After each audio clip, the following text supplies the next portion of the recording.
Fuck what you saying, I'm saying this.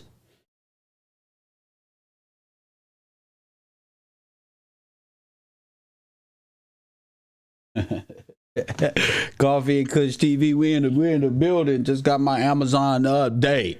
What's going on, man? What's going on? So you don't like Afro-American women? Lord have mercy. Look at look at the Manosphere agenda. How to go viral in 2020 to 2025 on this white supremacist network ran by none other than Mr. Leor himself. Hit that like button and subscribe. What's up, Miss Amanda? Good to see you in my chat room. Early, ready to go. Hey, listen, fellas. I don't need no one from no niggas today. Press one, lady. No. Don't come in here pressing one, niggas. Finding an easy way out to pretend like you fighting for something. Not today. Not today, and not tomorrow, not the next day, not the next day, until the black man on this internet learn how to defend his, not only the children, not only ourselves, but our sisters on the internet at the same time. Hit that like button and subscribe. So, no, I don't need no niggas hanging out with Kev Rowe today. In fact, if you can't stand up for the sisters on this internet, you don't need to be around me. Ain't no reason to be talking to me about your damn history. Ain't no reason to talk about reparation. Ain't no talking land ownership. Ain't talking about you don't believe in God. Y'all let these niggas say whatever they want about you. Y'all let Leor and them direct your children to penitentiary. You let these lame ass ex and these police officers get up here and tell you in your face they don't like black people. They don't like black women. And then they masquerade themselves within our culture. Now, these are foreigners. Press one. These are fucking foreigners. Press one. From Africa, North Africa. Press one. So, nah, I don't want no friends on the goddamn internet. You can't shake my hand if you can't defend your family online or offline. You niggas will watch sisters and brothers get knocked out by one police officer stand by and say, oh, what's this one? Bunch of fucking feminist niggas raised in our community. And that's the problem. We causing a separation here. Hit that like button, ladies, fellas, who's participating, who feel the way that I feel. The rest of you jokers, just go on somewhere else, wait for history class where you can write down something that don't apply to you. Because if you can't defend your sisters verbally, in real life, or defend them with your speech patterns, because this white supremacy is all about speech patterns and everybody on one accord but you. And ever since I find out what the white power symbol is, now I see exactly why other nations come over here and get paid by the Leor Association. Press one. Whether it's in the music industry, see, I'm fighting the devil. Press one. I fight the devil. Y'all can sit back and type ones on a computer. I'm fighting the devil of this earth. Fool, press one. So I don't got time to sit and play and how you doing and you bugging me. If it ain't about nothing, it ain't about nothing. It ain't about nothing. Just hit the like button, subscribe to the channel, Urban Conservative. And ain't no tag along here no more. Ain't no just to be around, because I'm telling niggas to call. Ain't none of that. Press one, I don't want your call. You can't defend your people.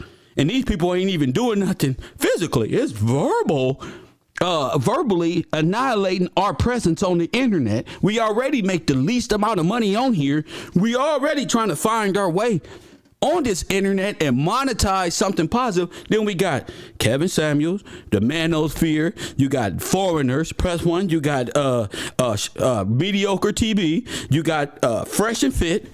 Press one. It's cool to bring down and disrespect the sisters on these people pages because they tend to have brown skin. They not Afro-American. Press one.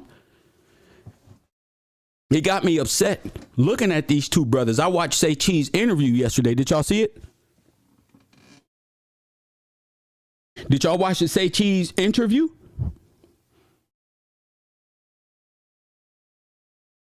Because if you didn't, it's very eye-opening to what these people feel about you. Okay, I'm gonna play some audio, because the new thing is, let's tell the world how much we don't like American black women, and maybe that'll pass for, we can just drive, the hate for black women, and they won't never know because you guys are brown. I mean, you're black, right? Right? Hell no. Right? You're black, so let's make fun of them. Let's find a way to send the circus in to denounce who you are. You got to know the machine of white supremacy. Press 1. If you don't know how this shit work, sit down. Sit down, because you're watching an ideological subversion right in your face. Press 1, right in your face. I'm going to put these two weirdos on my screen so y'all know who I'm talking about. This African here. Press 1, these two Africans here. Who need to tell you they hate. They not attracted to. It's not their preference. They don't care for you. I don't even know why y'all end up on their shows. See, that's the thing when you live in your life for attention. You just got to be in front of people who don't like you. That's all it is, because you want to be on somebody's show to say, I was on that show. I was there. And it ain't got you nowhere in life, because the plan was to get them, the audience, to see how I disrespect you. That's the point of the manosphere. Press 1 is to disrespect Afro-American women and men while pretending to be things that they are not. Most of them are foreigners, Europeans, North Africans, South African. Ain't got nothing to do. Y'all wouldn't choose these niggas anyway. Press 1. You wouldn't choose them anyway. So you coming out telling our people you don't like us. Who dates police officers? Press what? Who dates? I'm going to be real with you. I'm going to be real with you when you in the hood. That shit ain't no, who cares if a police officer don't like you? So what? The new thing is off-duty cops get on the computer and tell black people, I don't like them. Do you know what that means? You got police officers. No, y'all don't hear me. Shame. Shame. This is America. Shame. You got police officer on the damn screen. Press 1. Hold up. Let me put him up there. Because y'all, the thing about our people is our men are so messed up on sisters and women and stuff like that, because they've been watching Kevin Samuels, so they want me to be like them. I'm not like y'all. I don't care what you say. I got an interracial son. Both my kids from a Spanish woman. Press 1. I'm still not gonna let y'all get up here and talk no shit about my sisters. I got 15 of them. Press 1. 15 of them. I got 10 brothers. Ain't no way I could sit up on the internet and look at my people after watching hours and hours, months and months and months of red pill, manosphere, MGTOW, women hate. And then for the leaders to come out and make it look like it's a black woman issue. Every day you ain't worthy. Every single day. No, your eggs is rotten. That's what Kevin Samuel said, sour milk. This is a man who exposed himself. Press 1. I keep saying this, with another man in the bed. He's sitting up there watching live on the air. Press 1. Making sure he sleep. Press 1. Yet the internet, oh man, you's a hater, man. You just want to be under the women, man. All y'all got female issues. And I'm starting to know, I've been started, but I'm like, is it that deep? Oh, yes. Just like the people get up here and talk about young Pharaoh for hours and hours, 10 hours, 5-10 hours. That's a mental problem. That's all on your mind all day. Pharaoh, because y'all used to believe in niggas like this. Y'all believe in, but that's why I say Coffee and Kush TV morning show. That's why I say you need me. Ain't no way. I don't know if he think he from the movie Wakanda. I don't know where he think I don't know where he got this much. But that's what a white woman to do to you. See, when you start sleeping with white women and, they find it normal to tell white women, I don't date them type. Press 1, I don't date. That's a hate. That's a self-hate. I don't look at them. Hey, D-Jack, my nigga. I don't. Oh, no. When you're around a white girl. Oh, no, I don't like loud attitude. Yeah, you don't even know why she got an attitude. Press 1. She could not trust men from what Tupac said, being chased by niggas her whole life. Press 1. She might be educated. Press 1. These niggas make it seem like all black women and how we don't want nothing to do with them, how you black women don't want an average man. That's a lie. I'm living proof. Press 1. There's times when I've been broke and fucked the baddest broad. So press 1. I just broke. Press down, depressed. Press 1. It take a bad one tired of you. Press 1. So wake a nigga up. Press 1. Say, hold up. Hold up. But see, that's what it's like when you work for Mr. Leor. Leor don't want you to do nothing but get up here and disrespect your sister. Now look at this police officer here. Huh? Who dates you? Nigga, every day you wake up with a goddamn testosterone problem, ready to shoot some damn body. You probably argue with your wife. You probably broken up. When do you start evaluating their relationships? Let's see you in action rather than talk about what a woman. See, y'all niggas might be shooting too high. Press 1. For the women, you're not even in competition with. She probably looking at you like you ain't shit, because you ain't shit. How do you dress? Press 1. How do you look? Huh? Are you a liar? Press 1. Let's go, fellas. It's a process to grow up. Are you a liar? I don't even want to argue with no damn woman. That's why I tell niggas, come on to the man cave. Oh man, but they in there talking about how men ain't. So what? Got the ball control. Grab some more, roll up. That's what women do. I never seen a bunch of weak men in America till I got on this internet and start navigating my way around. And this is some lamest shit I ever heard, funded and backed by corporations. Of course, backed by corporations. They try to use them to down our women, when in reality, he's a North African, press 1, and the other one sitting next to him is a goddamn, press 1. What country are you from? Boy, press 1. You ain't got no juice in you. You ain't got no swag in you. You niggas don't know how to dress. And the little stupid little chain ain't gonna get you no play. Except by white women. Press 1. Black women see this shit every day. Press 1.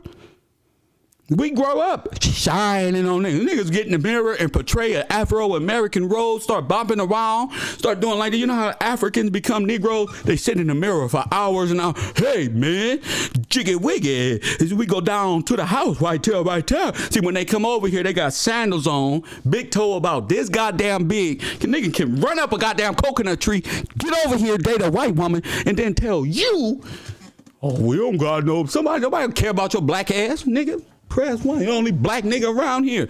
Black is that shirt you wearing. Press 1. Black is your hair, nigga. Shut up. Press 1.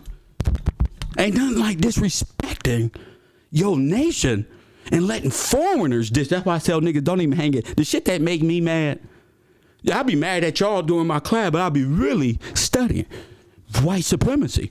You know, why he always tripping? Because this is what I study. That's why. I wake up, what the hell? What the hell? Press 1. And it's addictive. You can get addicted to it, thinking that it's real, and you can start living your life with they suggestion. Your pussy rating will go all the way down. Press 1. If you listen to them, you got a psychological problem, and you ain't never gonna get no woman. Not an average woman, not a below average. You're gonna spend your life crying for nothing. Press 1. Press 1. Niggas got the mentality of being bitter in life. They whole mentality. I know I was there before I grew the fuck up. Sometimes God will take you through that. You got to come out of that. That's a depressed state of mind. Always bitter, angry. Nigga, you can't be mad at these women for choosing. Press 1. She don't want you. Press 1. You can't get mad at no woman for choosing. Oh, they choosing all the best because you a lame nigga. You lied. Your persona was on point when I first met you, but you lied. Press 1. Press 1. Now, some people can get it fucked up. I ain't gonna lie. Some people been through horrible shit. I'm talking about these manosphere niggas, though. Manosphere. First thing something happened. Mama, tell him. Mama, she over here. I ain't got no mama to call. Ain't no daddy for me to call. You gotta look within. How come my player is? I'm fucked up. How come I'm not attracting a white woman? Not white, but right. Not white, but right woman. What matter what race? How am I falling off? That's a look within. How are these women just passing me up like this? What's wrong with me? See, what's wrong with me? They want you to think women ain't got no desire to be with no average Joes. Hey, please, man. I don't know about dudes, but good women too selfish. They don't never agree to peacefully share a good man like me. Who cares? You not know what are you talking about? Share a good man like you. You in the chat room typing that. Get on the camera. Let me hear your voice. Press 1. Let me hear your voice. What the fuck is you talking about? They don't want to share. Stop typing and call it in. Let me see. Let me see what the fuck you talking about. Fuck you talking about? Because if you're not, you up out of here. Come on, there ain't no confidence in this online false persona. Oh, these something wrong with these women. Something wrong, those niggas. Something wrong with you. You typing rather than at the bar meeting nice ladies. You typing what you think is cool in the Kevin Samuels chat room. That shit ain't real. Kevin Samuels used to be in the dance class. President flipping around and tries to throw his little ass up in the middle, in the fucking middle of a circle and catch his ass. He used to be on the side of the mall. Give me a sorority. Give me a K. K, you got your K. You got your K. Give me a A. A, you got your A. Kappa Alpha. Press 1. Yes, they spend their life dancing. Press 1. Failed marriages. Wives out here looking for niggas. Press 1. Failed marriages giving you how to teach it, how to attract a man. He ain't even want you. What happened to that young lady he was dating? What happened? We picked the women. What happened? What did I just grow into a new dimension? You picked. What the fuck? Hey. She gonna say, or huh? She gonna like what she see and like what she been patrolling, but like what she hearing, and she gonna most likely come on over there. Whether it's a drink, whether sometimes take you to go over there. Hey ladies, how y'all doing? You got your eye on what? Let me get all of them some drinks. I'll be plotting. Let me get all how much them drinks gonna cost me? How much I got? All right, watch this move, fella. Watch this one. I'm on Dapple right here. Watch this one. Hey ladies. Get them all. What you drinking? What you drinking? What you drinking? Yeah, double that. Make that happen.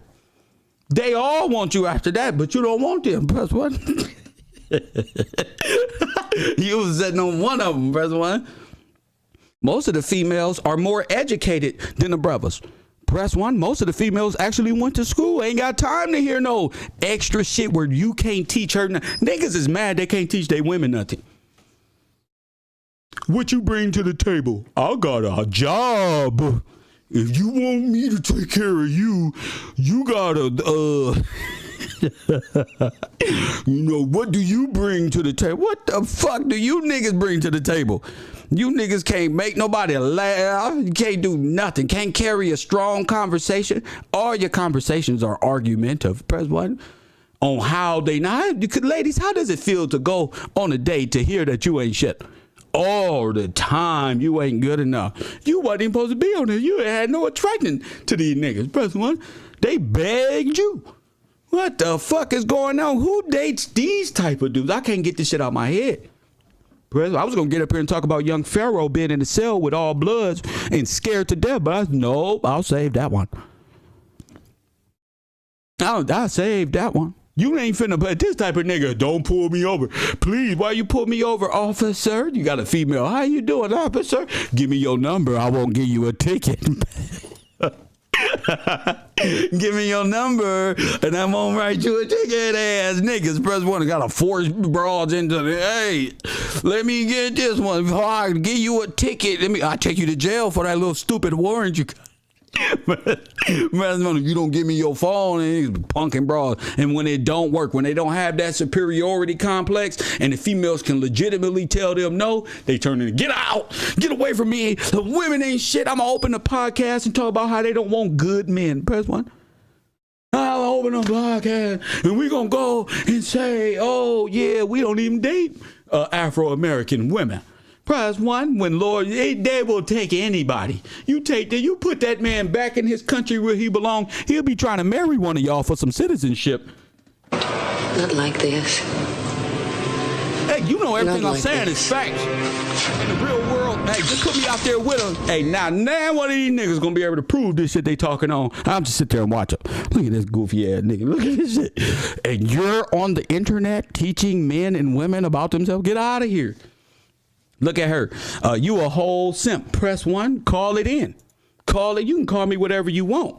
I got too many sisters. You can call me a simp. That ain't gonna stop nothing. Ain't gonna stop my money. Ain't gonna stop my bed. It ain't gonna stop my motherfucking breakfast from being made for me in the morning. Press 1. Ain't gonna stop nothing. So you can call me a simp, whatever you want to, but I'm real. That's the thing about it. I talk like this for real, stupid. Press 1. I wake up like this. So while you playing, you can call me whatever that you want.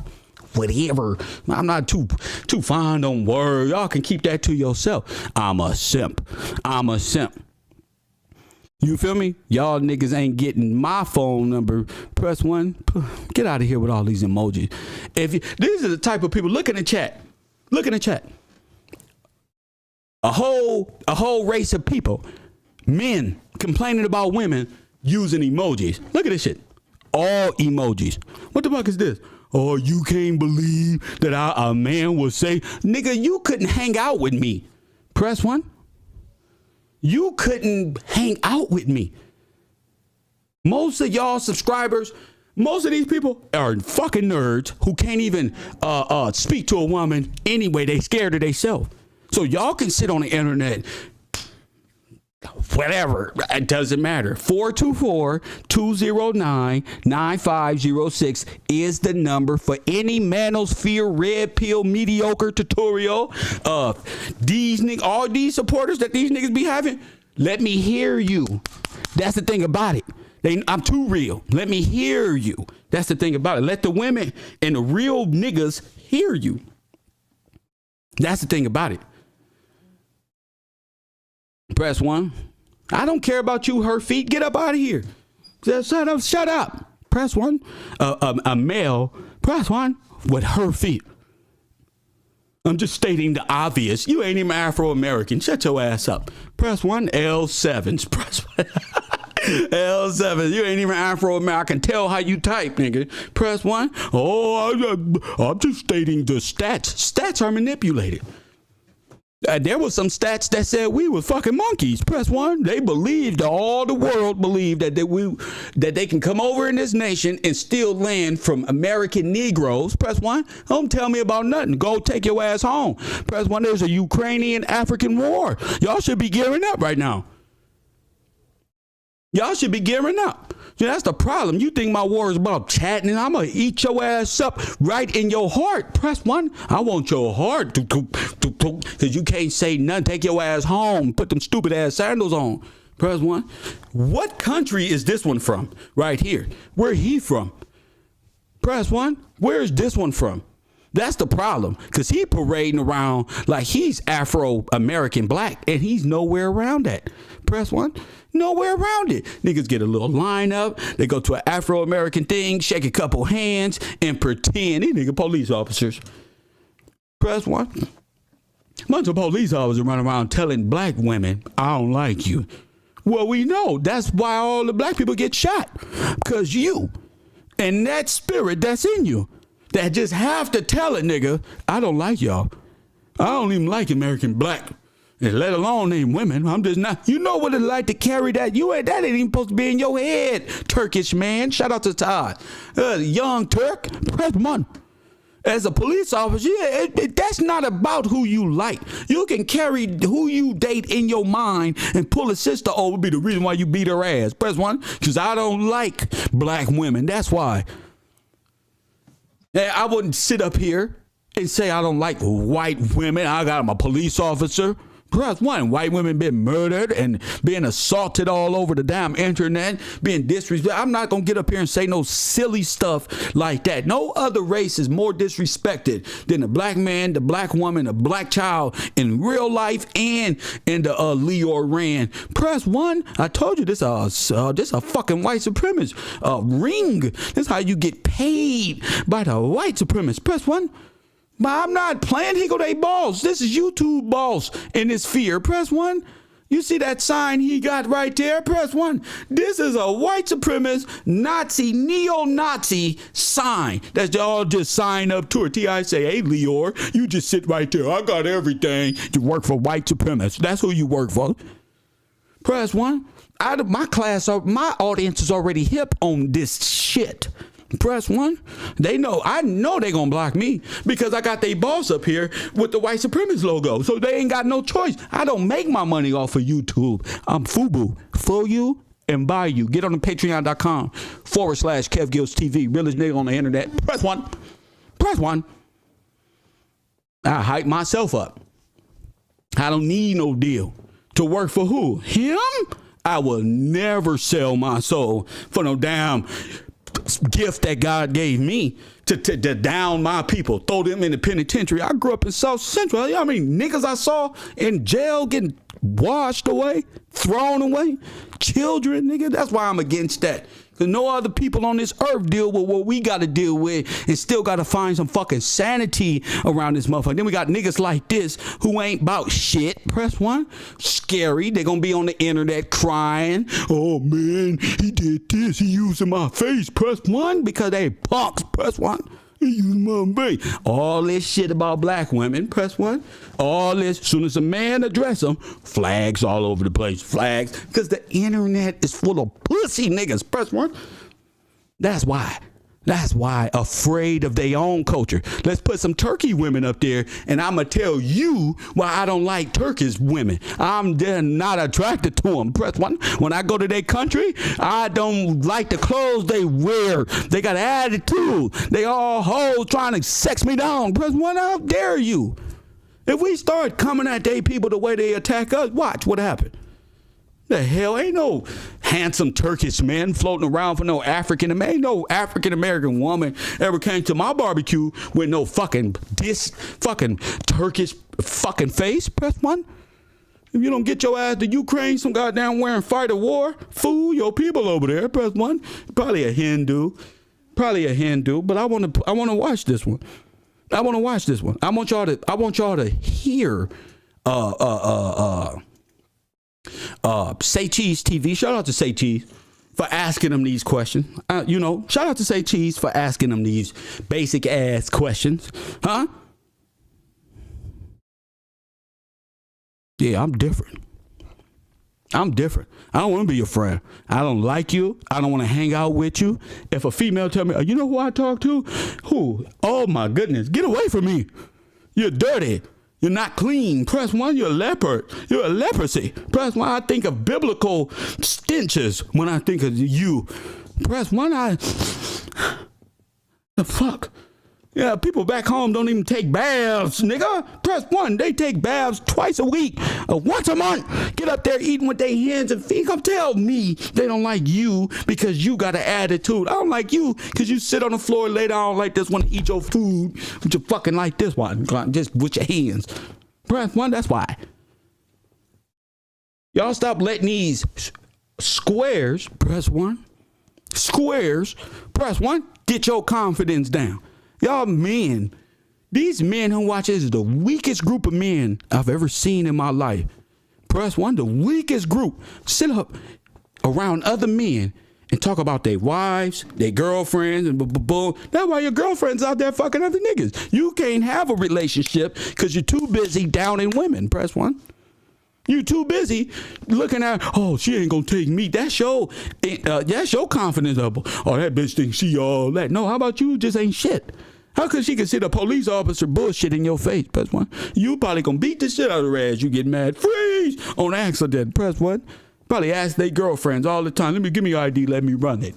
Press 1. Probably got one of them little iPhone trackers on their girl's car. See where they going. Press 1. Press 1. Yeah, that's facts. Stalking ass nigga. Stalkers, press 1, and you know it. That's the thing about it. But I digress. Let's get back to Fresh and Fit and Say Cheese interview. Now listen up. Dumb shit, all right?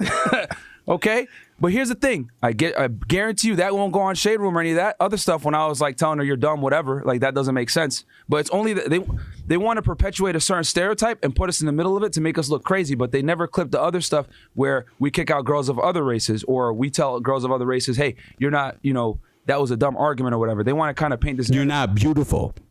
That was a dumb argument or whatever, but that's the cop talking. Like, oh, y'all just pick on black women. That's not true whatsoever. Growing up. Now, hold on. Now, I want y'all to see his face when he's telling this story. I got to do it because he's a loser. Press 1. Because he's a loser. Press 1. I got to show you his face when he's doing it. When he's talking this shit. I got to show you his face. Because police officers, when they start lying, you can read them. Press 1. So let's go back.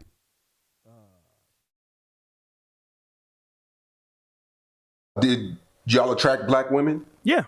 Bro, it's funny. In Barbados, right? It's mainly a black dominated place. So I've always dated black girls in Barbados. However, at some point, I started going to tourist areas and finding white girls from like England, you feel me? From Canada, America. It was lit. So I guess I got used to that. I don't know. Yeah. No, man, we don't have an issue with them at all. Like we date all races, just that it doesn't tend to be our preference normally. Press 1. Yeah, it's not our preference. I don't think it. So what your preference is? Let's continue the conversation. How did y'all moms are black, right? Yeah. Press 1 now. He said yeah. Now, y'all want to see his face when he asks, your mama black, right? Now, here it is. Here, nigga. Here it is. Your mama black, right? That's a good question. Wait a minute. Shout out to Say Chi. Your mama black, right? Look at his face. Look at this one. You know he not black. Press 1. Exactly what I'm saying. Now listen. Let's go. Let's look at his face. Press 1. I want you to look at him. He's a chump. That's why. Press 1. He's a fucking chump. That's why. Listen. Look at his face. Doesn't tend to be our preference normally. How did y'all moms are black, right? Yeah. Okay, why go away? Press 1. Press 1. Your mama black, right? Press 1. You saw what he did? You saw what this Turk did? Press 1. Your mama black, right? And here you got a person who hate himself. Huh? Here you got a brother who hate himself. Press 1. I'm gonna call him a brother because I know the infatuation with white women could cause your brain. Press 1 to put down your own people. Press 1. I know that. So that's why he sit up there like that. I'm talking to the Turk. Press 1. I'm talking to the Turk. You know your mama not black. That's why he can say that. Now let's put it back. You know your mama not black. So he can say that it's a joke. This is a program, nigga. And I'm not with it. Press 1. So let's take a look. How did y'all moms are black, right? Yeah. Okay, why go away from that? Press 1. Why are you doing that? Not go away from it. How could you sit here and talk about how you not attracted to? It don't matter who you dating at the time. It don't matter who you date. How could you put your own people down?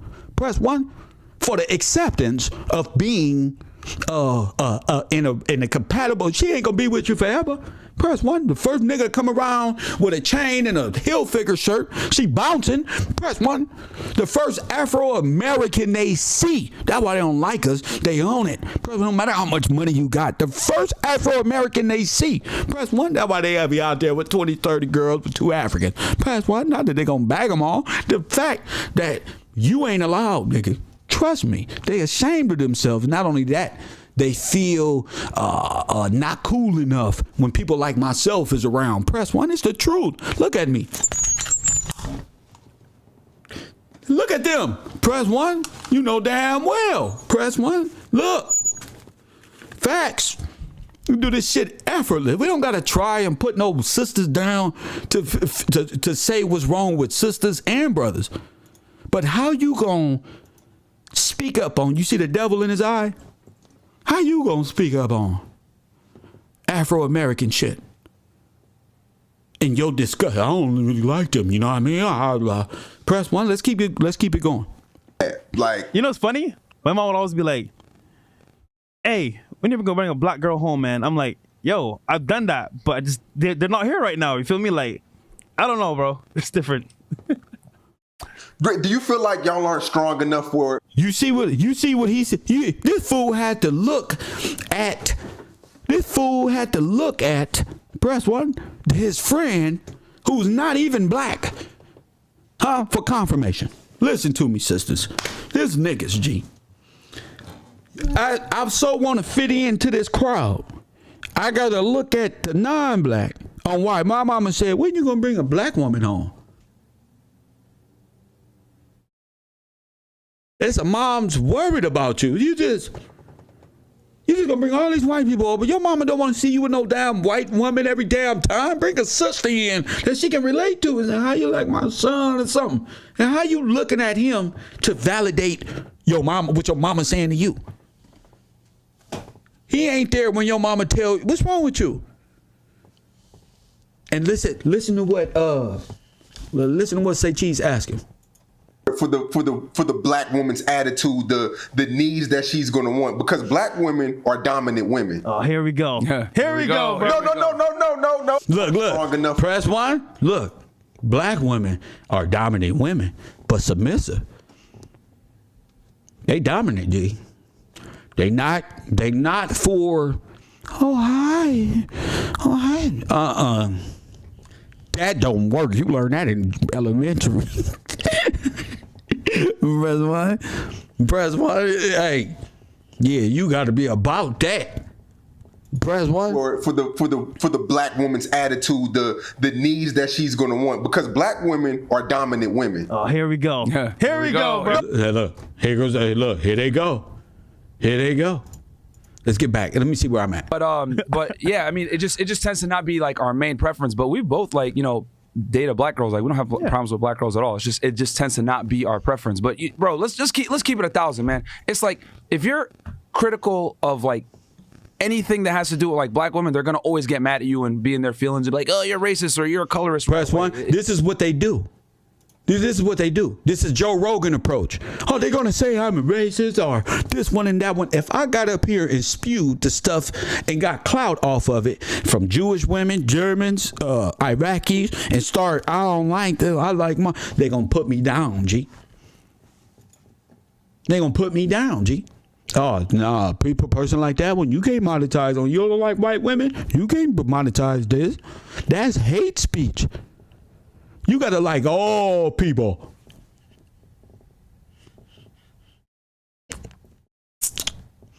Only in America. We supposed to sit through the world say, "I don't like y'all." And the minute we say, "Fine, I just stick with my own." Oh, that's racist. They gonna say I'm racist and they gonna stick to themselves. That's racist. You feel me? The Joe Rogan effect, the fresh and fit. This is the white supremacy complex where they don't understand. Boosie kept it real on Vlad TV. Press what? You can't win. So it's like, I figured out, bro. If you want to go viral, just talk about black women. That's it. Oh my goodness. Oh my goodness. Did you hear what he said? I got the key. You wanna go viral? Talk about black women. Press one. He said it. That's it. Look how he looked at him. Look how he looked at him. Look how he looked at him. Press one. Look how he looked at him. G. Oh my goodness. Did he just say that? Down. Yeah, G. Yeah. You want to go viral? Talk about black women. You want to make money? Talk about your disgust for black people. Talk about what they do wrong. You want to, I told you, shout out to my Cash App. People want to support the broadcast and support broadcasts like this. Go over to my Cash App. My cash tag is Gills Gang. If you don't, it is what it is. I ain't tripping. Shout out to my man Marley this morning, Miss Sheila, Miss Helena. Shout out to you, Queen. Shout out to Amanda, Mr. Jason Harris with a morning coffee. TC. That shit do. TC, you heard me mention your name, didn't you? Well, man, shout out to y'all. B from, who's that? B from Texas. Shout out to y'all. Cash App, cash tag is Gills Gang. Get that locked in. Yeah, this is FUBU. This is FUBU. I told you. You want to make it in this world? Talk about black people. Press 1. I want you to talk about black people. That's proof right there. You saw the way he looked? Yes. Yes. Press 1. That shouldn't be a... You want to make it fun. Just talk about black people. Talk about black people. Shout out to that Cash App. Talk about black people. Wait a minute. Am I the only one paying attention? Y'all sitting around kikiing while white supremacy is being set on your mind. You'll be racist against yourself. You start thinking, something really wrong with these women. Ain't nothing wrong with these women. Something wrong with you. Something wrong with you and your mindset. Females have always been picky. Shit, they got the kids. Why do they want to lay down just with anybody? You damn right they picky. Press 1. They're allowed to be picky. They're going to have your kids. Press 1.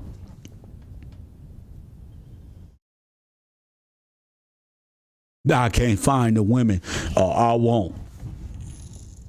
I can't find a woman to date because they are all like this. No, the real question is, why you can't find the woman you want?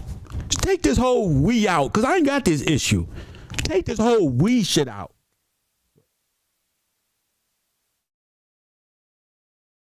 Yeah, That's it, bro. You're gonna go viral. even if you're kidding, like they can't take no kinds of jokes, no nothing, bro. But like when I make fun of Asian girls, no one says shit, bro. When we make fun of white girls, no one says shit. Spanish girls, no one says shit. As soon as we say something about black girls, that's a little haha. Oh my god, you're Black Twitter's on our butts. You guys are racist. Oh my god. It's just like Have y'all? You know, one thing I hate is a police officer who don't get it. It's a police officer who just don't get it. See, you are the typical white supremacist police officer who just, then they attack us and say, the guy was pulling. He was reaching. I don't know. I shot him in the back. But he didn't have a gun. He was holding his pants. He was sagging. Oh, well, law says, I was in fear for my life. Press 1. Am I the only one who really... I think so. Who really care? I might be. Y'all sit up here and parade. It's embarrassing, ain't it? It's embarrassing. See all the trolling stop? Press 1. You see all the trolling stop? Because it's embarrassing. That's why. You should be embarrassed to hang out with individuals who got this superiority complex. If we talk about Asians, nobody say nothing to Asian people. Yeah, that's true. And that's true. They all in consensus to attack you, all of them. That's why I tell black women, these little foreign feminist groups, it's not for you. They not coming to your defense at all. It's a superiority of the world. These are their women. You need an identity for yourself. Stop allowing these niggas to be you because they go get a haircut and they twist their hat to the side, and they got brown skin. Press 1. That don't make them you. All skin folk ain't your folk. Press 1. I'm your folks. Me. All these other clowns, these ain't your folks. These are foreigners who don't like you, who think it's okay to make fun of you, to put you down. Whenever you watch these shows, as a female, your depression level goes up, your confidence goes down with every anti-black, and we addicted to it because we addicted to our trauma. Press 1, we addicted to it. Well, I guess it's something that I got to do. Kevin Samuels might be right. You niggas ain't never been on what you bringing to the table. Niggas on welfare, nigga. We just getting out of a damn coronavirus. Niggas is in jail for PPP loan scam. And y'all agreeing with it like you some high value ass man. You can have all the money as Kevin Samuels. And if you don't got God in your life, you ain't studying that word, you ain't disciplining yourself, and your whole outlook is, what's wrong with them? You better hurry up and find a husband. Something wrong with you.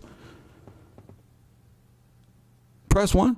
I think black men is running away from marriages. I think black men don't carry a white supremacist mindset. I think they scared of black women.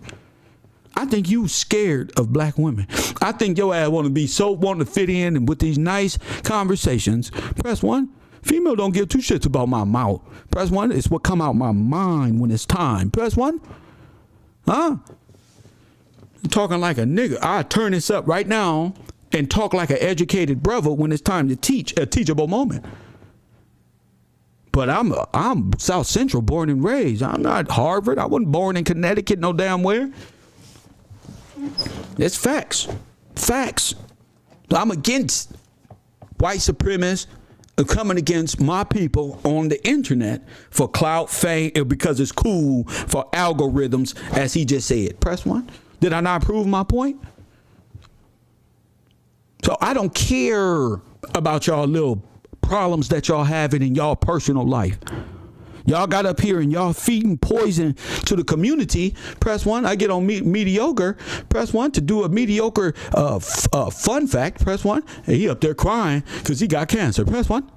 Oh, I just think, well, your ass should be up there talking shit about women all damn day. You gonna get cancer. Press 1. You gonna get cancer. Press 1. You gonna get cancer. I know. I was there. Listen, I wasn't raised with my mama. I developed an anti-sister early. I had nobody to talk to as a young black male. All the women in my family stick together, even if it was a lie. Press 1, even to hide your history. But guess what? I'm not finna get up here and bash them. Press 1. I'm not finna get up here and knock all women. Press 1. And I'm not gonna love my sisters in my family, nor my mama, even less, because of what they did. All the women, I'm not finna, y'all just, but no, it's time to eat, it's time to party, it's time to have fun. When it's time to have a conversation about something, we can have those. But it doesn't drive hate. Press 1. It taught me how to go within and find what wasn't true. You see, I put my thoughts of how I was raised on every black woman. Press 1. Every one of you. 15, 16 sisters, 20 aunties. It's a reason for a nigga to have that.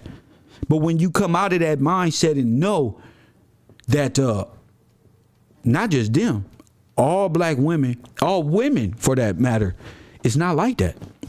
And there are caring black women, and there are females who are feminine. There are aggressive females who submit. I had to, wait a minute. I grew up with the wrong mindset. Yeah.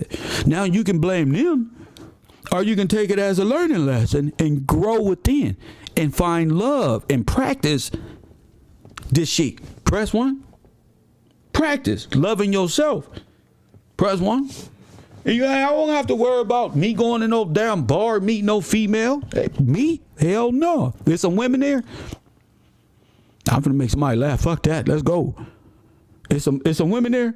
I don't know what. I'm not thinking to myself. There's probably 90% of them. It's probably just like how Kevin Samuels said. That's depression. C. Lewis, do not type whole paragraphs in my shit. Not today. You got to call it in. Damn them paragraphs and emojis.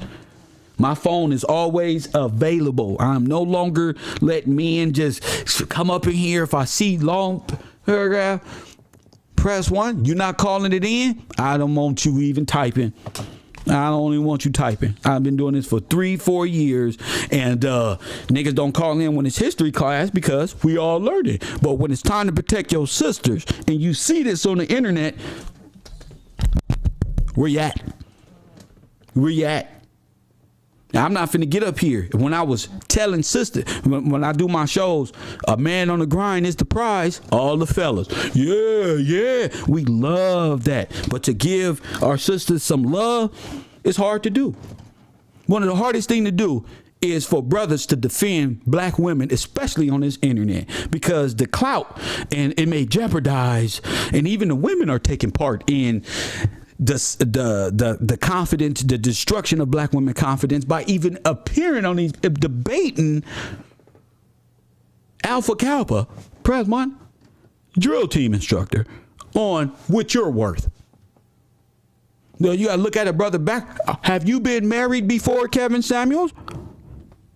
Oh, you didn't like it. Oh, how many marriages? 2. Oh, you think you're going to teach me about how to run a relationship? What a high value man is. A high value man is not in a goddamn mirror wearing Louis Vuitton purses and skinny jeans at the age of 55, 60, just out here like a West Hollywood fashion designer. Press 1. That's not a high value. I don't even know why sisters go to the nail salon. That's what I call his show. He remind me of the brothers who be in the hair salon, blow drying hair, talking shit. Press what? Talking shit. Oh girl, you ain't good enough, or he ain't shit. Don't worry about it. Let's see. That's facts. That's facts. That's fact. I get over on Mediocre Tutorial. He over there crying from cancer to canceled. So what? Watch your mouth. Period. You spreading poison in your life, you're going to have poison in your body, boy. I just want you to know, God is real, nigga. Not y'all. Press 1 Coffee and Kush TV. Let me get you on the air real quick. Get you on my Bluetooth real quick.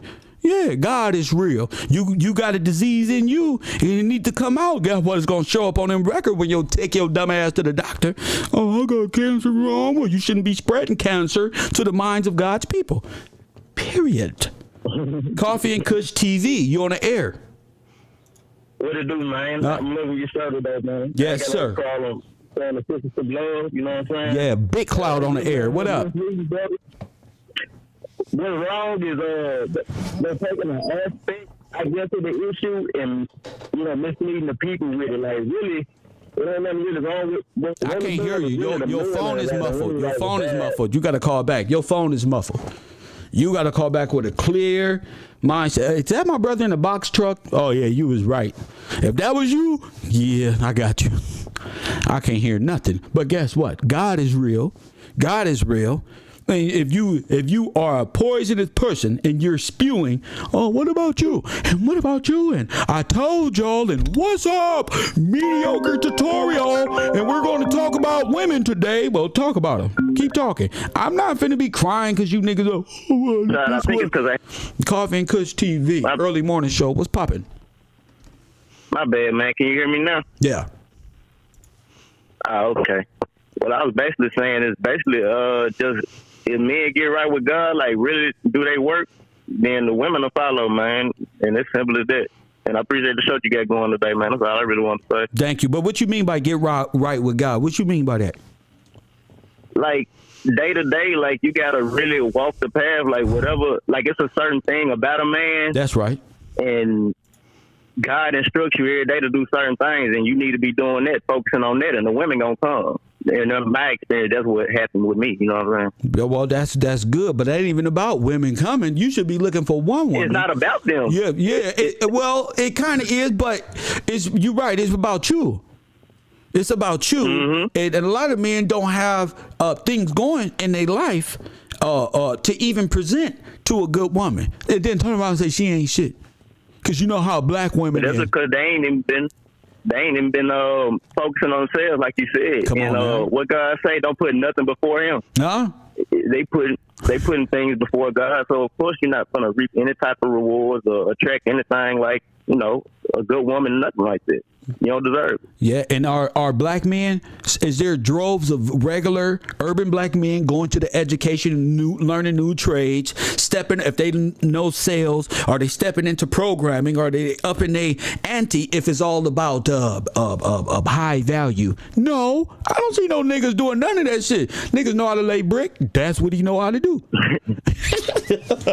Yeah, and also Kevin Samuels don't even speak for like men like me. He would say I'm low value, but see, I'm a man of principle, morality. Yes. I can be a guide. I'm protective. I also, I get money and stuff like that. I'm gonna take care of my family, but I don't make more than $100,000 a year. Good, because I'm here to prove today a high value man, a real high value man, make less than $100,000 a year because he more focused on going to work, getting his on his grind, and all this other stuff that come with dealing with life, the pressures of this life, and worry about some goddamn. Most of us don't make no $100,000 a year, so already our confidence shot.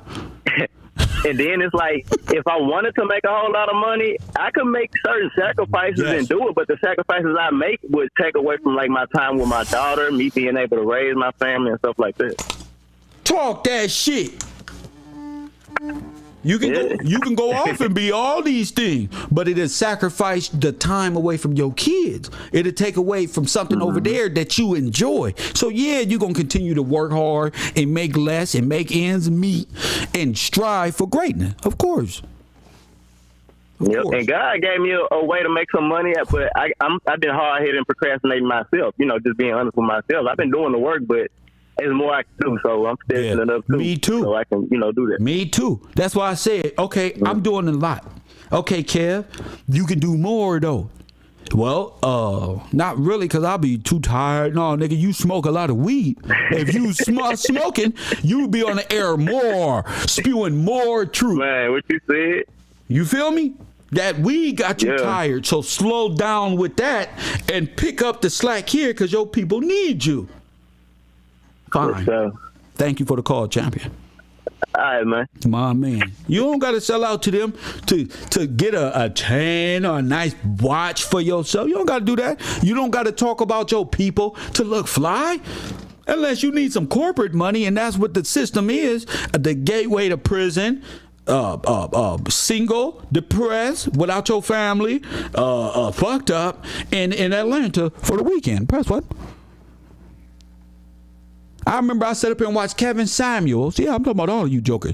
This fool got up here on the internet and said, "Oh, I think all men should have interns. Now, are you going to do whatever we say?" I said, "This sounds like some goddamn prostitution. What do you mean? What you mean? Intern? What? I don't want to hang out with niggas who talk like that. That's borderline. Where LA, stand the fuck up. That's up there. Press one, that's right up in Hollywood, some goddamn where. Oh, you gonna whatever he tell you to do, that's what you gonna do. Hell no. That's the problem right there. Sin. Right there. Press one.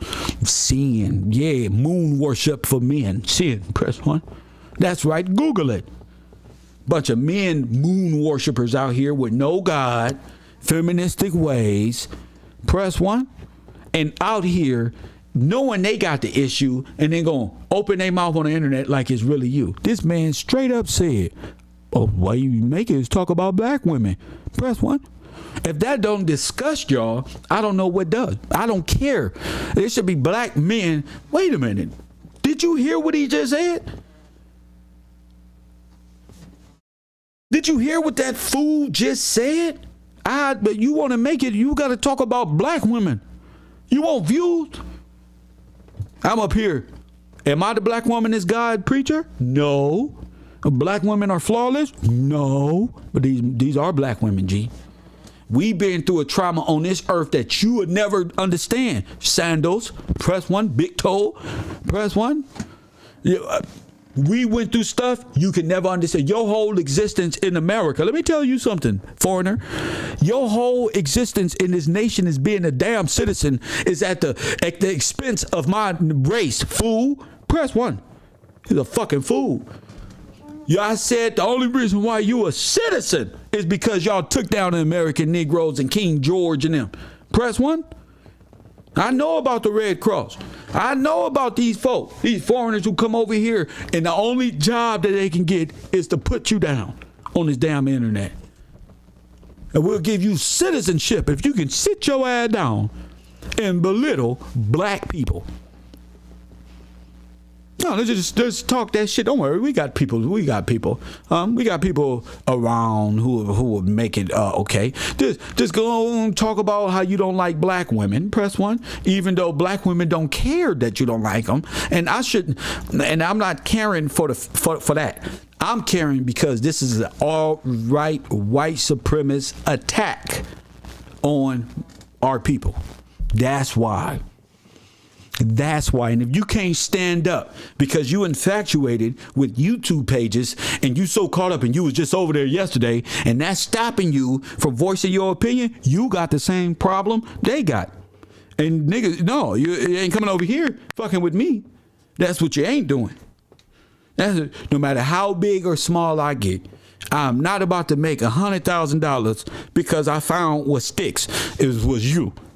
Talking back, because what that's going to do is that's going to drive me to wake up every day and hate you more and spew more cancerous venom juice to you. Why would I do that? Why would I do that? Neither one of these men is attractive. I don't know no black women. That's what happened when you get put down by black women and you ain't fit or you out your league when dealing with, I just don't like them. Now the nations don't like them. But the white girls you with want to be like them. They want to twerk like them. They want to get in front of you and say, whoa, look at this one. Look at from the back right here. Press 1. You see this fat ass? I bet you Taquisha ain't got one of these right there. Press 1 and put your women down who they trying to be like. There's a bunch of losers on this internet. Press 1. I dare one of you red pill, but y'all ain't got no real confidence. Y'all know in real life, Kev is, come here. How you doing, baby? How you doing right there? You talking to him? How you doing? All right. Thirsty? That's what's up. We not into that whole, I don't like black women because, hell no. Hell no. I don't even know how niggas can sit back and watch. But that just let me know. That just let me know. Niggas love to put you down, so they not the reason. Niggas, you the reason. Niggas, let me tell you black women something. Niggas love to put y'all down because they don't want to accept the possibility that they not believing in God. They not putting their best foot forward in the morning. They got demons that they need to deal with.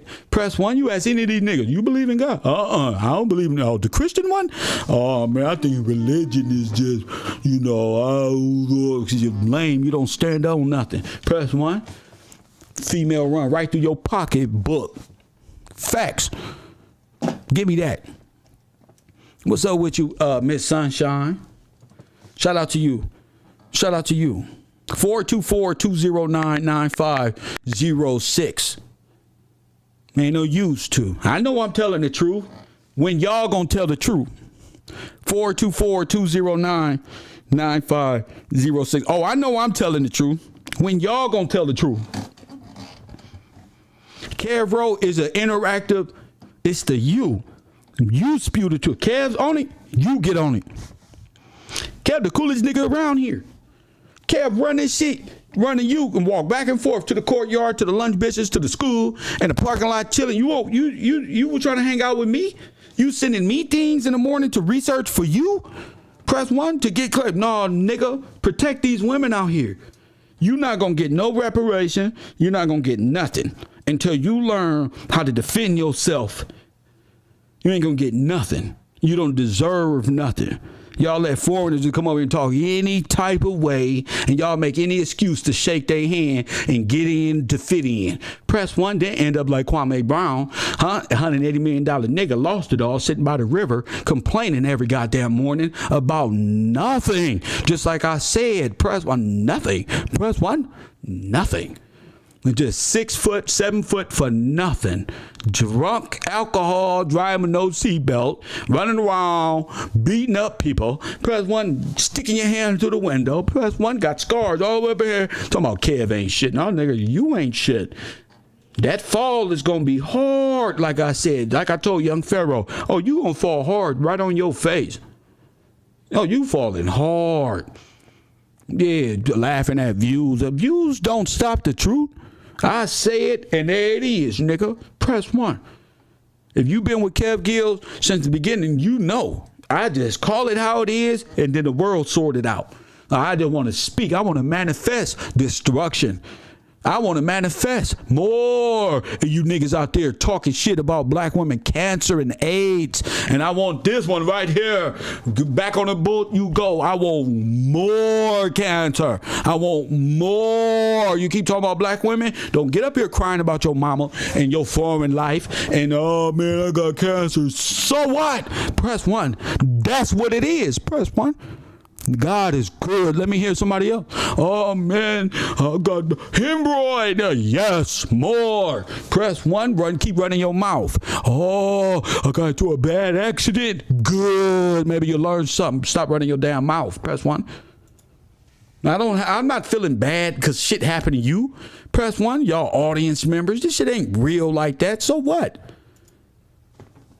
Press 1. Every day is motherfuckers disrespecting you and I gotta feel bad. No, hell no, I don't feel bad for your country. Let them walk right up over there with them sandals on. Keep climbing them clothes. Keep talking. See, when a nigga's on your ass, press 1, they can't say nothing. Why? Because we handsome, we taller, press 1, we dress better, we look better, press 1. Our slang is a lot more potent, that shit like dope. Press 1. You see how I look at the ground? I just pull it. Press 1. Y'all got to have scripts and technical advisors and money and all of this stuff backing y'all for 15, 20%. Press 1. Niggas being slave made to hate black people for oh yeah, YouTube on 30%, merchandise on 50%. Yeah, you should be good. Press 1. I'm not just gonna roll out there keep hating black people. Press 1. Straight out, shout out to you, Mr. Ali. I'm trying to see what's good. Let's go. I love this shit. Honestly speaking, like, I'm from Barbados, bro. The girls are cool. So he's from Barbados. Cool. You feel me? Like, they're down to earth. I come here to America.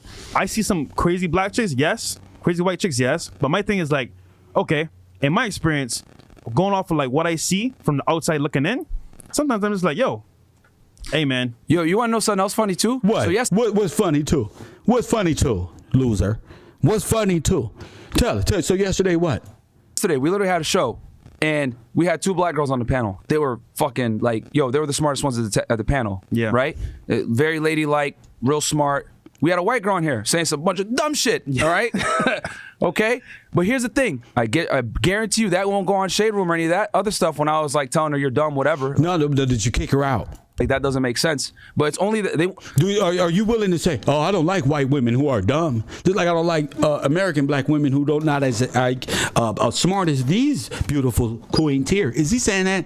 No, they're trying to rationalize their mindsets. Press 1. And I'm tired of rationalizing your sin. So it's time for us to start talking about you. Wannabe Negroes. Wannabes. Press 1. they want to perpetuate a certain stereotype and put us in the middle of it to make us look crazy, but they never.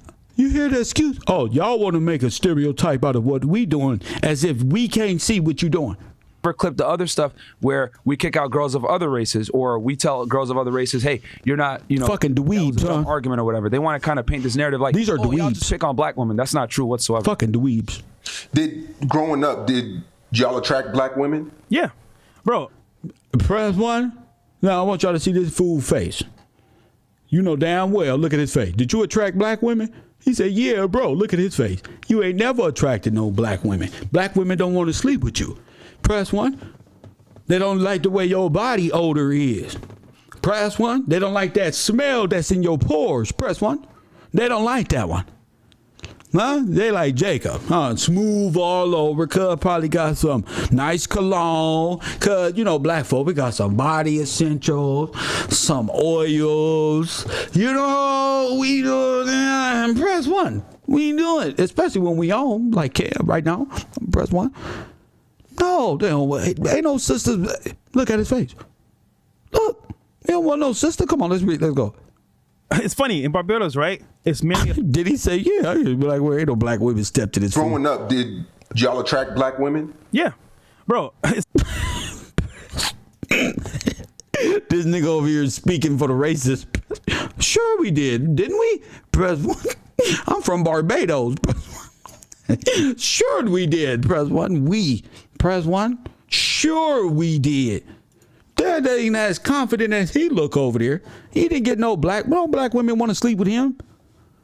First of all, he ain't got nothing to talk about other than LAPD. No real black women want to sit up here and talk about, oh, what you do? I pulled over.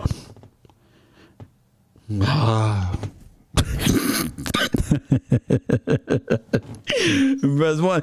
Hey, what you say, love? You say his cup is the signal. Every time he picked that cup up, what? Hey, sir. A black woman ever got at you? Not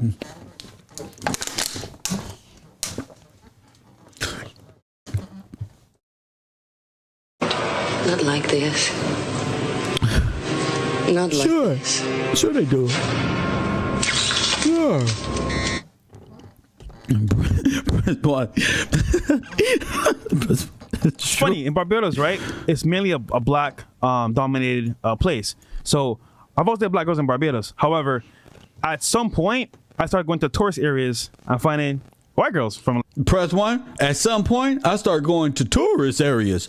Press 1. Start hanging out with white women. Press 1 to tourist location. That's when I first got my dose. Press 1 of I love white people. I know they like me on the tourist spot. Press 1. I'm from the. Cause I'm an island boy and I've been trying to make. Oh, I'm an island boy. Hey, I'ma just island boy. I'ma just island boy. I'ma get key white wine. You're gonna keep that gun. I'll be just staring at the sun. I'm just out fool gazing. Coffee and Kush TV. You on the air. What up? What's going on, Professor? It's Coop from Chicago. What up, Coop? Talk to me, King.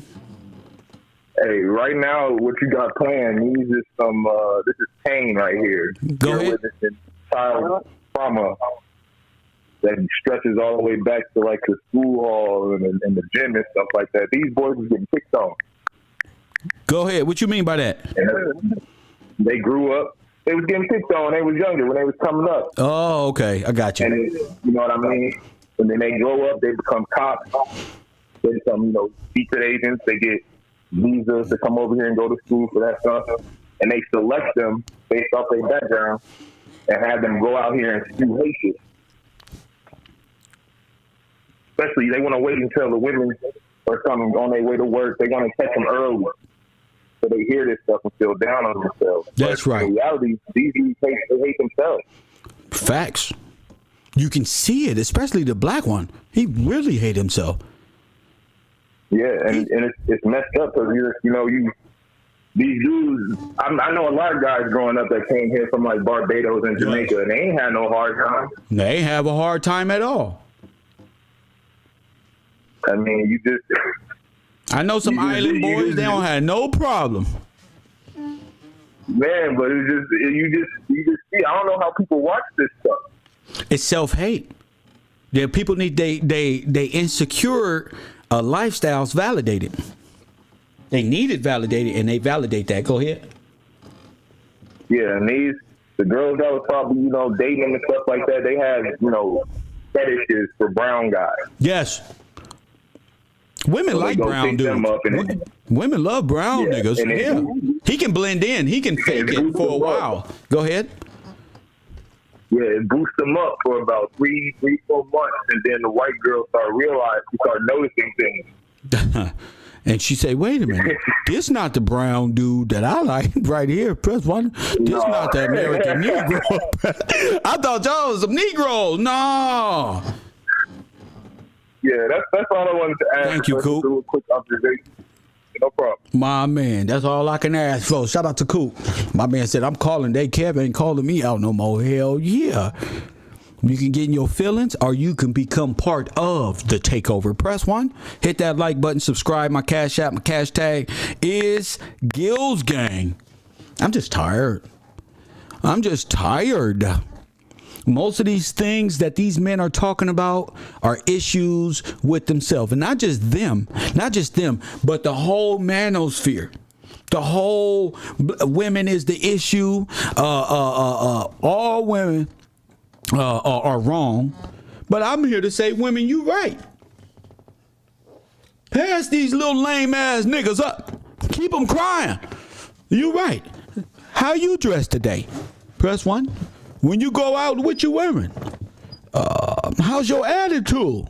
Press 1. Are you a liar? Can they spell a liar? I remember I was a liar. Press 1. Oh, yeah. When I was in the world, I say any damn thing that I thought was cool. Press 1. I thought that shit was cool. I thought it was just nigga shit. Press 1 until I had to look within. Stop being, that ain't all them. A lot of things is how you grew up. So you got to give up that baggage. Press 1. You got to give up your thought process on how you feel about your own women. Press 1. So when God took me and cleaned me up, I had a clear vision, but I had to submit to his authority. Press 1. When God picked me up and lifted me up, all the hate, all the misjudgment, press 1, he took all that. Press 1. Yeah. That's how I know niggas don't believe in God. God will change your life for real. Yeah, change your life. The God of the Bible? Please. Please. I don't know what God y'all serve. Yeah, change your life. You thought you believed in God until you it's time, till he really come get you. Press 1, let you know. Yeah. So who is this character? You said with white hair and long hair and doing this one? Oh, yeah, wait. You just watch. Press 1. When God picked you up, all them little child burdens that you grew up with, that's inside of you, and you don't even know the program in your brain, he take it off. That's when you free from the cancer of this world and causing you to hate and misjudge and mislike while complaining. That's what's happening to you. Press 1. No, you got to go within and find that black man, because God know you, black man. Hold on. He know you better than you know yourself, black man. He know you stronger than that. He know you can dig deep. But guess what? This time when you dig deep, that's where he is. When you on the ground crying like a little girl because ain't nothing more you can do. These women don't want, everything is a lie. You ain't got nowhere to go. Your friends all betrayed you. Niggas setting you up to be murdered. You just a good person. See, when you walk that walk and he bring you through that fire like that, press 1. All that back is going to be burned off. He going to take it all from you. Now go live. Now go express me through you in your mouth and go tell them. Press 1. Yeah. Go tell your women that you love them. As much time as you spent telling them and blaming them, go tell them, I see the greatness, and change your mind. Press 1, because they got lives too. The same trauma that happened to you happened to them, but they're women. You stronger than that. Coffee and Kush TV, you on the air. What up? What up, Kev, bro? This is D'Angelo Pruitt, man. Washington State. Talk to me. Man, I'm on your topic, man, and I had to call in, bro. Yes, sir. The reason why a lot of men are feeling how the way they're feeling is because they not putting God first. Come on. You know, Matthew 6, it says, seek ye first the kingdom of God. Come on. And all these things will be added to you. Come on. You know, so what we first do, we got to seek him first, and then he will give us the gift, because it says all great things come from what? Above. Oh, my goodness. So you got a lot of men that don't have the love of God in them. Come on. So if you don't got the love of God, you got the other God. Come on.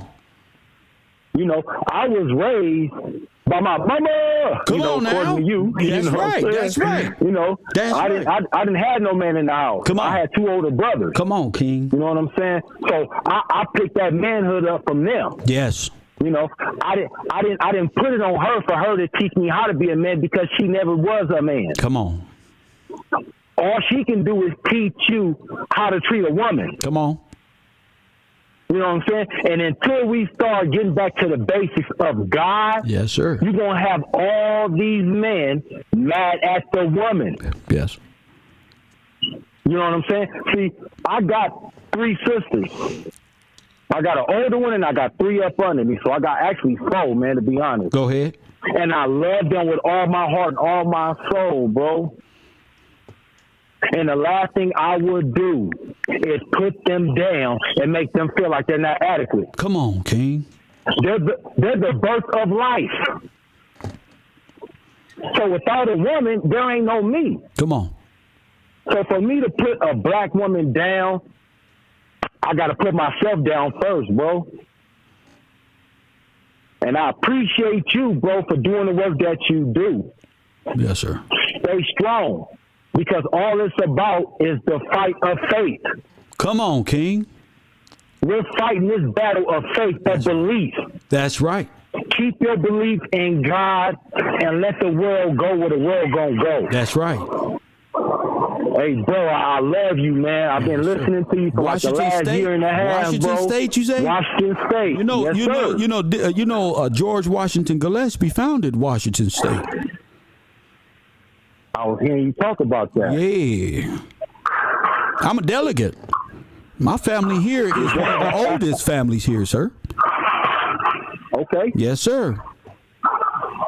So I mean this. This is about us, the original people here, being trampled on by a foreign agency, a foreign group, and foreign people. They'll try to put us, smud us in the dirt more than we have been. That ain't going. I love your fight, bro. Thank you, King. Like I said, I never had a general in my house as you was. You know what I'm saying? You had a general. Yes, sir. So you got to see that firsthand. Yes, sir. You know what I mean? I had wasn't older there. See, brothers, my dad was a truck driver. See, he'd come install that for the week. It only took my dad the weekend to come. I knew my dad was coming home in the weekend. I knew Monday and Tuesday I could fuck around Wednesday and Thursday, Friday. I gotta play it cool because my stepmom finna tell him everything I've been doing. So, yeah, but not only that, I got a spiritual father. I was always in my word, just trying to be a good person, though. You feel me? Yeah. So God. That's called nature. Yes, sir. God found me. And there go one right there. A person in the world who's around it all, who's still seeking me. That's how I see how he did me. You feel me? There you go, right there. There goes somebody else I can work with. Right there. Get him. And they got me. Hey, so man, because, no, go ahead, bro. No, I'm in my word. I'm in my word. No, I'm saying I'm in my word daily. But, I do the hokey pokey. I one foot in and then I one, you know what I'm saying? I play worldly stuff. So it's like I'm trying to get that spirit of truth to be that's like right. that fire that, you know what I mean? Yes, sir. That he's designing me to be. Yeah. Go ahead, King. Again, going to him as much as you can and getting a good night's rest afterward and resting that prayer and what you see and you ain't just opening up. That'll help you keep both foot in more than one foot in, one foot out. It'll help you find the discipline in keeping both feet in. Because I'm not perfect. Yeah. I still like what, but at the same time, I know I'm his. And he said that ain't none of us perfect. So, there was one man who walked this earth and he was murdered. Thank you, big brother. So we got to keep striving to be better. Your attention is in the right place, though. And he acknowledging that in the world where he don't get no attention. So that's what we got to do. Thank you for the call, champ. Hey, man, I appreciate you, man. You take care. My man, Washington State in the building. Yeah. When God said he turned his back, you're going to be praying, and he ain't going to hear you. That's why I tell people, don't pray for me. I don't know what you've been doing in your life. Your prayer ain't going to get to where I'm trying to get to. Don't pray for me. Put your little hands like this.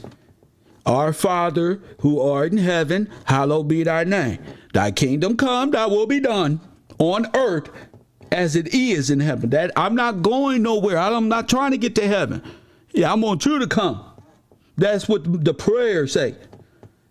And establish your kingdom right here and forgive us our debts, not trespass. Forgive our debts that we owe, so we don't put in debt bondage. Forgive our debts, not Catholicism, trespass. That's what they do. So we forgive they trespass. A trespass when you on property that ain't yours. The damn a trespass. Fucking destroy them. Take them home. I want your kingdom right here. I don't care about trespass. I'm not forgiving no trespass. Trespass in my house, you know what happens. It's a legal right to do what? So stop playing. Who changed the word? They forgive our debts. They don't want you to think about your debt bondage. They don't want you to think about that. Forgive our debt. They don't want your debt to be forgiven. They don't even want to ask your debt to be forgiven. Press 1. They don't want that. Yeah, where all them trolls go now. See, that's the power of God right there. Where they at? There ain't no man trolling me. Press 1. It's coward. Can't not one of them stand against nothing. Just they gonna fade with the wind, like Master P say. You just gonna fade with the wind. You can't stand up to these words. You're a coward. Press 1. I'm just showing my black men this how you talk to them. No other kind of way. Don't play with them. Don't smile with them. Let them know and condemn them right there. Have them nervous. Sit right there. You ain't gonna do nothing to them. Let them know about themselves. The hardest lessons I learned was not from ass whoopings. That from person let me know about myself. Me talking shit. That person let me know. Me walking off saying, damn, everything they said was true. I'm bullshitting. Press 1. Listen, Wax Furley, I'm not into it. If you can't talk with some sense, I don't want to talk about none of that. Call it in. Black men, don't be in my chat room trying to clear, trying to misrepresent, interpret what I'm saying. No, you don't do it. You're gonna get blocked. I'd rather hear a black man. Don't type nothing. You know, women are used to typing, and that's them. Emojis and swiping, those are the little pheromones and stuff that they attract to women. It's like love like chocolate. That's the simulation. That ain't for you to be right there just typing. Females be at work typing and going back to work. You don't became a professional typist, ain't got no damn job. Press 1. To accept, press 1. Press 1. Coffee and Kush TV, you on the air. What up? What's going on, Professor? This one, Mike. What up, one Mike? Talk that shit. Besides you chin checking me this morning, I've been overdue for tapping in. Everybody getting it this today. Everybody. It's all good. It's all good. I already know. It's all good. You put too much work in. Yes, sir. But so for me, as we always talk about, it starts with the word, right? The living word. Right. If you're on that, then everything else is clear. But from a superficial standpoint, it goes to what you always teach us, or what we discuss about the ideological subversion, right? Go ahead. So this is how they break up the family. Yes, sir. So they have the men where they separate the house because they make the women feel a certain way. You can't get this unless the man is out the house. That's right. So that brings the animosity between a black Afro-American man and Afro-American woman. So they already have these ideological thoughts about how we're supposed to be. That's right. And interacting, right? You're right. So the woman is upset with the man because I can do it myself, and That's the man's right. like, I can't control you because you too wild and you do too this. But on the other flip side, they make the other women or white women, let's just keep it that way, 100, like it's a trophy. Right, it's a status thing, right? Yes, they go to their exes and show their exes that they can get a white woman. They don't need no black woman. I got somebody who will listen to me. Right, and on TV, and all these people that our kind worship, who do they run to when they get to a little bit of money or they successful? They got to get a white woman or a woman that is not of their race or their culture to make them feel like they are important. Yes. So to me, to keep it short and simple, this is just another tool for them to keep us down in terms of breaking up our family and to knowing and appreciating each other and loving each other and loving the black woman. You know what I'm saying? Yes, My sir. mother was a single black woman. And I don't have no my mama said syndrome, but I seen what she went through. You know what I'm saying? I seen what my sister went through. So I look at it from that point of view. Like you have to love any black woman I see. I always make sure I say how you doing today. Yes, it's sir. not from a standpoint of I'm trying to holler at you or nothing. It's, how you doing? Nothing. It's just how you doing today, man. I got an old soul. That's exactly how I am. I got to speak. Exactly. I gotta. Especially if I see you looking down or focused on. It's just good morning, sister, brother, sister. Oh, do you need some help? Anything? You know what I mean? Anything. Because we got to get back to that because in the book, we're gonna come full circle. That's what the book is telling us, and not just to read the book like you always say. You got to understand it and just know that if we not one with our people, then that's they're winning. They're conquering us that way because it's the division, So I love all people, but to the topic that we're talking about is they put it in a way where where it's they create the animosity between the black man, quote unquote, and the black woman, because we are expecting things that are stereotypical, brainwashed us for so long. Oh my goodness, you know way to put it. Way to put it. Go ahead, King. Yeah, so it's just like, I mean, it's when they see, and then you get to the light skin and dark skin dude. You see a light skinned brother like me or a light skinned brother like you, or he think he's pretty, or he think he's cool, or he's too good for a dark. And they play their color game with us, even to take it deeper into a level of she's a dark skin sister, so ain't nobody gonna holler at her. Separation. Yeah. I think something. I'm gonna leave it on this. A lot of some. Dark-skinned Afro-American women are so beautiful. Look, I'm going to say this, and I'm going to leave it this. It was a lady on Instagram doing her daughter's hair. She couldn't be no more than 2-year-old. The little girl was telling herself that she ugly. You feel me? And it broke me down because her mama had to stop to tell her, like, no, you're not ugly. You're beautiful. You know what I'm saying? And that's what we need more of. But that society teaches, we don't know that society is teaching black children that they aren't beautiful. Now, they had a test years ago with the dog test. Imagine how much more critical it is with social media. Our children don't feel confident. No. And it's going to turn our children into sex addicts because that's how they feel. You like me. And it's going to turn our boys into horn dogs. Right. And that goes back to the subliminal ideological subversion like you always talk about. If we don't see each other doing well and doing for each other and loving each other, then if you get the opposite reaction. It's just, he's too good for me, or she's too dark, or whatever the case may be. But I ain't going to prolong it, but I just wanted to call and get my 2 cents in because I love my black woman, or my African-American woman, and I'm going to uplift them every chance I get. Good. Bro or not, but it's always 100 with me. So I just want to check in with you, champ. And to all the black African women listening, one mic loves you. I'm out. Thank you, champion. That wise word. One mic was in the background like, no, hell no. Kev called me out early. Hell no. Let me get mine. Yeah, and it's important that there's a space to let black men and women know it's a safe place for you to have a conversation about what's going on the internet. You don't have to feel ashamed. I ain't going to talk about that. Ain't going to get me no views. Damn a view. Hit the like button. Tell them to hit the like button. Tell them to view more and share their video. I don't care. If it's not, you still got to keep that same energy, whether it's 10 people in your chat, 100 people, 300, 500, 900, 1,000, 8,000. That's the most I ever had in my chat, 8,000. I don't even know how y'all talk because I almost passed out live on the air seeing my damn chat move. And I'm an interactive person. I like to talk to y'all in the chat. So seeing that damn many damn people, it almost caused me to throw up. I almost got dizzy. What the hell? That's too many people. Now, I like the one-on-one.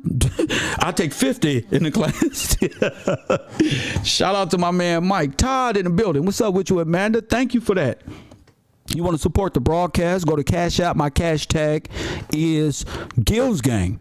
It's right there at the bottom. Support the realest podcaster. 424-209-9506. Why black women got to be hated so much? As if they are. And then they changed the word to modern women. Press 1. They put y'all on modern women. They interview nothing but black women. Press 1. Unknown modern color. women, my ass. Let's talk about modern men. Let's talk about your ass. Press 1. Let's talk about you. Press 1. How about that? How about them apples? Coffee and Kush TV, early show. What's going on? What up, it said? What's up, oh, okay, not Mike. He said, okay, said, fuck that. What up, said? Ain't nothing.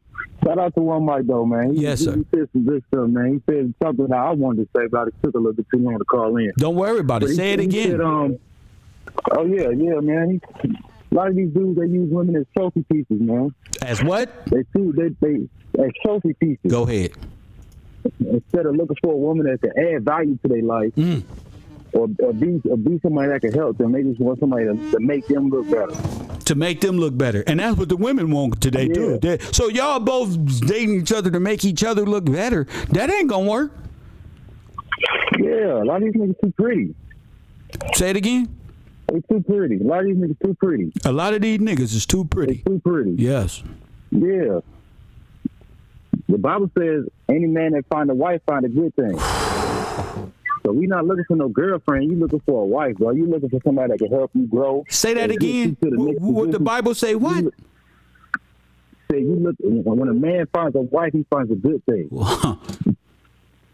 Why our people ain't married? Why our black men ain't married to the women they had them kids with them sisters? Why they not marrying them?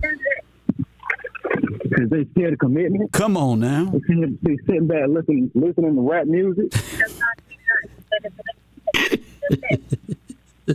That's another part of the subversion, the ideological subversion. That's another part right there. Listen to this music, telling you how to dog these women out. That's you right. Only say to some nigga that's got to helping you do some foul shit. That's right.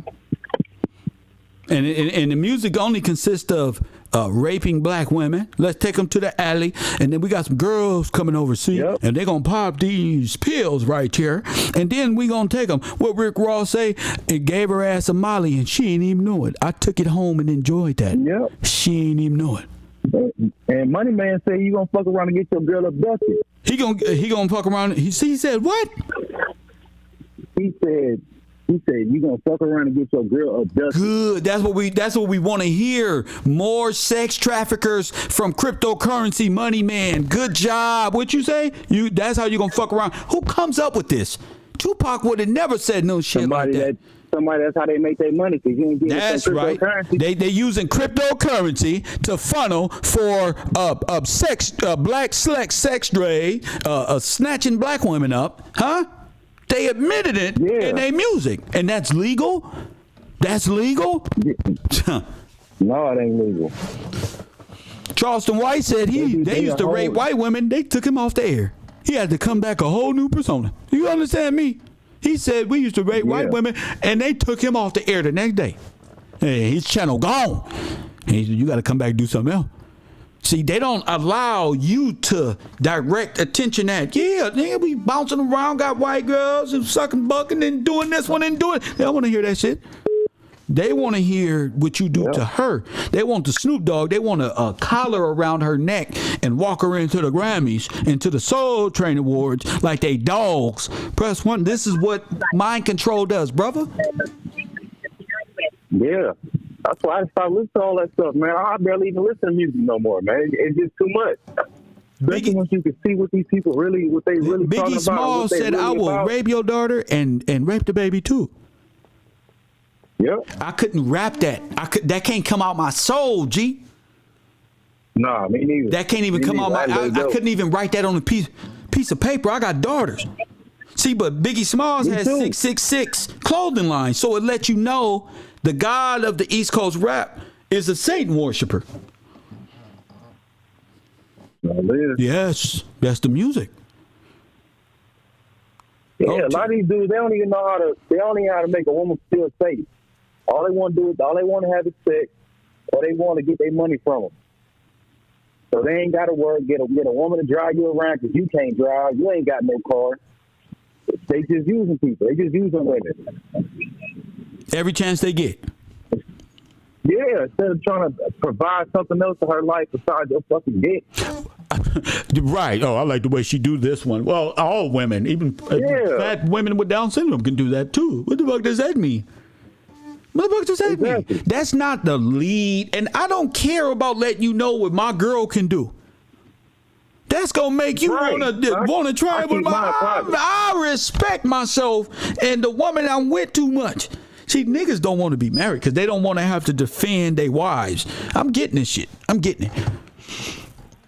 Nah, a lot of them too sensitive. They too sensitive. So if a woman say something to you, then you want to argue with her instead of just letting her have it. You ain't gotta argue with a woman every time. What you say? Silence is more valuable than a lot of words. What you say? Let her have it. What the fuck is you doing? Why are you arguing? No, cause she tripping. Shut the fuck up. Nigga, hit this weed and chill out. What the fuck is you arguing with her for? You know what? Chill out, bro. Because if you're really right in the situation, you ain't even got to say too much. Right. You ain't got to say too much if you right. You really don't make your point and get on and move on. Right. All the times I've ever argued with a woman when I was right, I done argued so long, I done forgot what the hell I was even talking about. I forgot what the argument was about. Now I'm wrong. Now you wrong, nigga. Don't make no sense. You know you wrong because now you in the loop where she proved you was wrong, nigga. You let me beat you in this argument, nigga. Yeah, you'll sit up there and argue with me more. Great. All right, then. I got you. Yeah, man. All these dudes, they make me mad because at some point they got to grow up, bro. They got to grow up. Oh, I think that's what a lot of black men don't want to do is grow up. I think they want to be Toys R Us kids forever. Yeah. Driving all these little fast cars and they ain't got no money to put in the gas tank.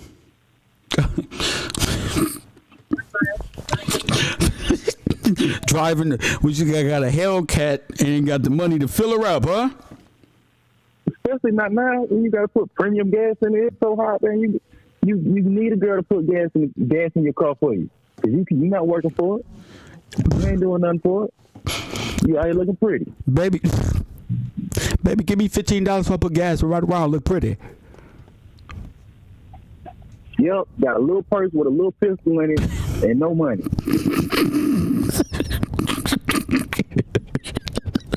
It's sad.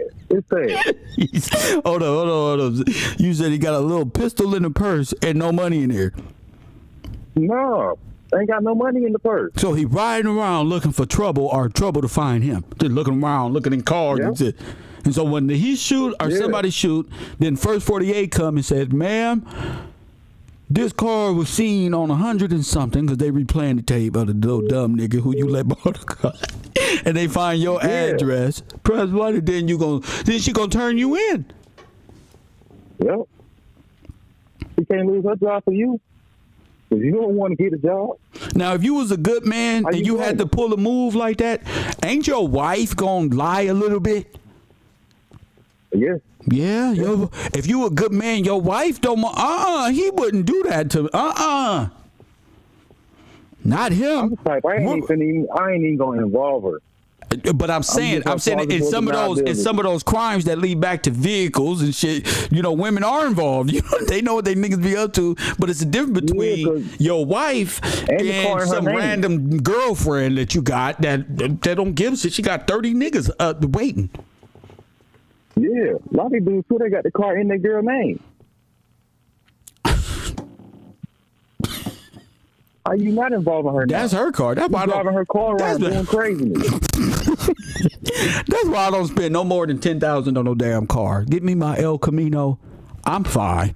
I don't want no car. No, do not give me these old motherfucking European ass, high ass insurance rates. Give me my $50 plus this registration. I'm cool, G. Yeah, man. It's sad, bro. It is. Sad. Thank you for the call, brother, and thank you for sharing your voice. Thank you. My man said. Now y'all know we historian, but every now and then we gotta do these shows. Hit the like button. Let's get this.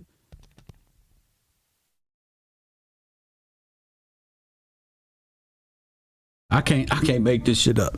I got to get a new microphone cord to keep going out on me. I got to go to Fry's or one of these. Unknown caller. If I got to pump you up to talk, that's what I'm going to do. Coffee and Kush TV. You on the air? What up? Hello, Kevin. How are you? Kevin? Oh, nobody calls me that. What's on your mind? I'm going to tell you the 4 things my husband said or that he wanted from me. Okay. When we got around to this discussion of marriage. Okay. He looked me straight in my eyes and he said, "This is all I need from you. This is all I really want from you. Go ahead, sister. This is all that you really have to do for now, me." this is from a wife here. This is a wife, your wife. Yes. All right, then. So what did he look you in your eye? Because a lot of brothers watching this. What did he do? He said, all you have to do is feed me, fuck me, take care of my kids and home. I'll do the rest. I got everything else. Yep. Make sure I'm full. Look after these kids and make love to me. Mm-hmm. And me and I only. came with one child. I brought one child into the marriage. I was divorced. I was a college graduate and an Army officer Wow. who had lived on her own. Wow. I was so you talk about, look, he and I were both officers. Okay. So I was used to giving orders. And so was he. On top of that, I'm black. So you used to giving away. Oh my goodness. Raised by a single mom. Girl, you've been on scared at 90% of the manosphere because of your sternness. Go ahead. So you talk about, these men talk about women, strong women won't submit or won't acquiesce or won't cater to their man. Yes. I'm here to tell you, oh yes, they will. It's a lie. You take care of that woman. I walked into a house, 2 cars, fully furnished. You walk right in. Yep. And said, Lord, Yep. have mercy. With my child. With your child. Yes. That's right. I worked until I had his child. I had another child. I did not go back to work until my baby was in kindergarten. Oh my goodness. And I only worked on the weekends. And you only work on the weekends part-time, something for you to do. Yeah, that was it, because I was tired of being like. I know. I said that's something for you to do. That's something for you to do. I got to get up out of here. I'm a nurse, so I would work Friday night, Saturday night. Friday, Saturday night. Get off when Sunday morning. We go to church. I come back home, take a nap, and go back to work Sunday night, and then I'm with the kids Monday. Oh wow! And I did that until they went to kindergarten. Wow! And he didn't say, "Girl, what you got to offer me? What you bring into the relationship?" Did he tell you these things? What did you have to offer? Did he ask you what you got to offer me? Did y'all have those conversations? Our first conversation at dinner, our first date. He looked me in my eyes and said, I've traveled. Well, first of all, he was 35. College graduate, Army officer, had lived overseas, did all of his tours overseas. So he had to come back and do his time in the States. Yes. Right. So came back, went on a date, and he said, look, I have money in the bank. I've traveled. I've seen a lot of things I've wanted to see. I've done a lot of things. And I'm coming back home and I'm looking for my wife. Ooh, wee. How'd that make you feel? When he said that, how did you feel? I know that's kind of crazy and lame for a guy to ask, but that's something for. How did that make you feel as a woman while you sitting up there eating whatever you was eating? Go ahead. Well, I knew the only reason why he was sitting across from me is because he met my standards and my qualifications, and he had the characteristics that I was looking for. So I knew what I wanted. If he did not possess all those qualities, he would not have been sitting in front of me. Oh, so you telling me he would have just been a person that just say, oh, she thinks she's too good. But he met all the qualities that you wanted in a man. Go ahead. Well, this was before like those online dating stuff. It was back like in the when you have like you put a personal ad in the. I was living in LA at the time. I put a personal ad in the LA Times. All right now. Right. So you read girl, the ad, this is an ad looking for a date and that. This was the precursor to the apps. Yes, Yeah, online I'm dating. with you. This is a precursor. I'm right? with you. I used to Right. read the paper a lot. I used to say, why do people put classified in the dang paper? But I see. Okay, go ahead. It was a whole like, pages and pages of, whatever. Classified. So, yeah, right. So, but I have to tell you just a little bit. Like I said, I was married before, but what I did, I took 2 years. I went to a therapist. I healed myself. I got rid of all that outside. I had to figure out, how did I end up with that fool? Because I don't want to end up with another one. Oh, we. So I took 2 years to sort myself out. And at the end of those 2 years, I was confident in myself. All my self-esteem was back because that first guy, hit me of nothing. I didn't know who I was when I left. But I knew enough that I had to leave when I left. So I took those 2 years. I got myself together because one thing you cannot do, please don't ever do this. If you're fucked up, don't take your fucked up self out into the world and present yourself as if you're whole and you're good. Oh, Because my you're gonna goodness. take your messed up self and you're going to insert yourself into a good man's heart or into a good woman's heart. That's and right. You're going to bring that trash and deposit that stuff into that person's life. Oh, my goodness. And you're going to mess their life up. You're going to mess their life up. It's not fair. That's right. And that's not fair. Damn, sister, that's fire. It's not fair. It's not fair. No.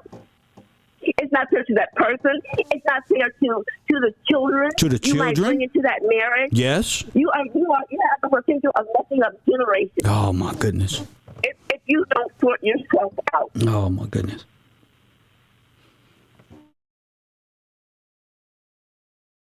So, but like I said, the qualifications, I put it all in the personal ad. I said, I am this, divorced, single black woman, prior military, one child, in search of a non-smoking, I wouldn't even respond because I know I smoke marijuana, so I wouldn't even responded. I wouldn't even did that to you. I wouldn't even try to pretend. You know what I'm saying? It's coming in all smoke, smelling like a half pound of South Central shit. Go ahead. Right. So I put everything that I wanted. And, those things that I desired that I thought would be a good fit for my life. Yes. And I put all that in that ad. And this is the kicker. You want to know how many dates I went on? How many? One. One other date before you found him? No, he was the only one. Oh, he was the date. Yeah, they ended up being my husband. Oh my goodness, that's actually great to hear. I would like to applaud that one time, like the drink champs. But I got to applaud that because you knew what you wanted. He knew what he wanted. He responded in a way, and it was just perfect. And God is good. What it required was self-examination. With self-examination, you have to look yourself in the mirror. That's right. And you have to say, whatever happened, I contributed to the things that went wrong in my first marriage, right? Yes. It wasn't just him. That's right. Stuff that I allowed. That's right. That I would say, no, but I allowed it.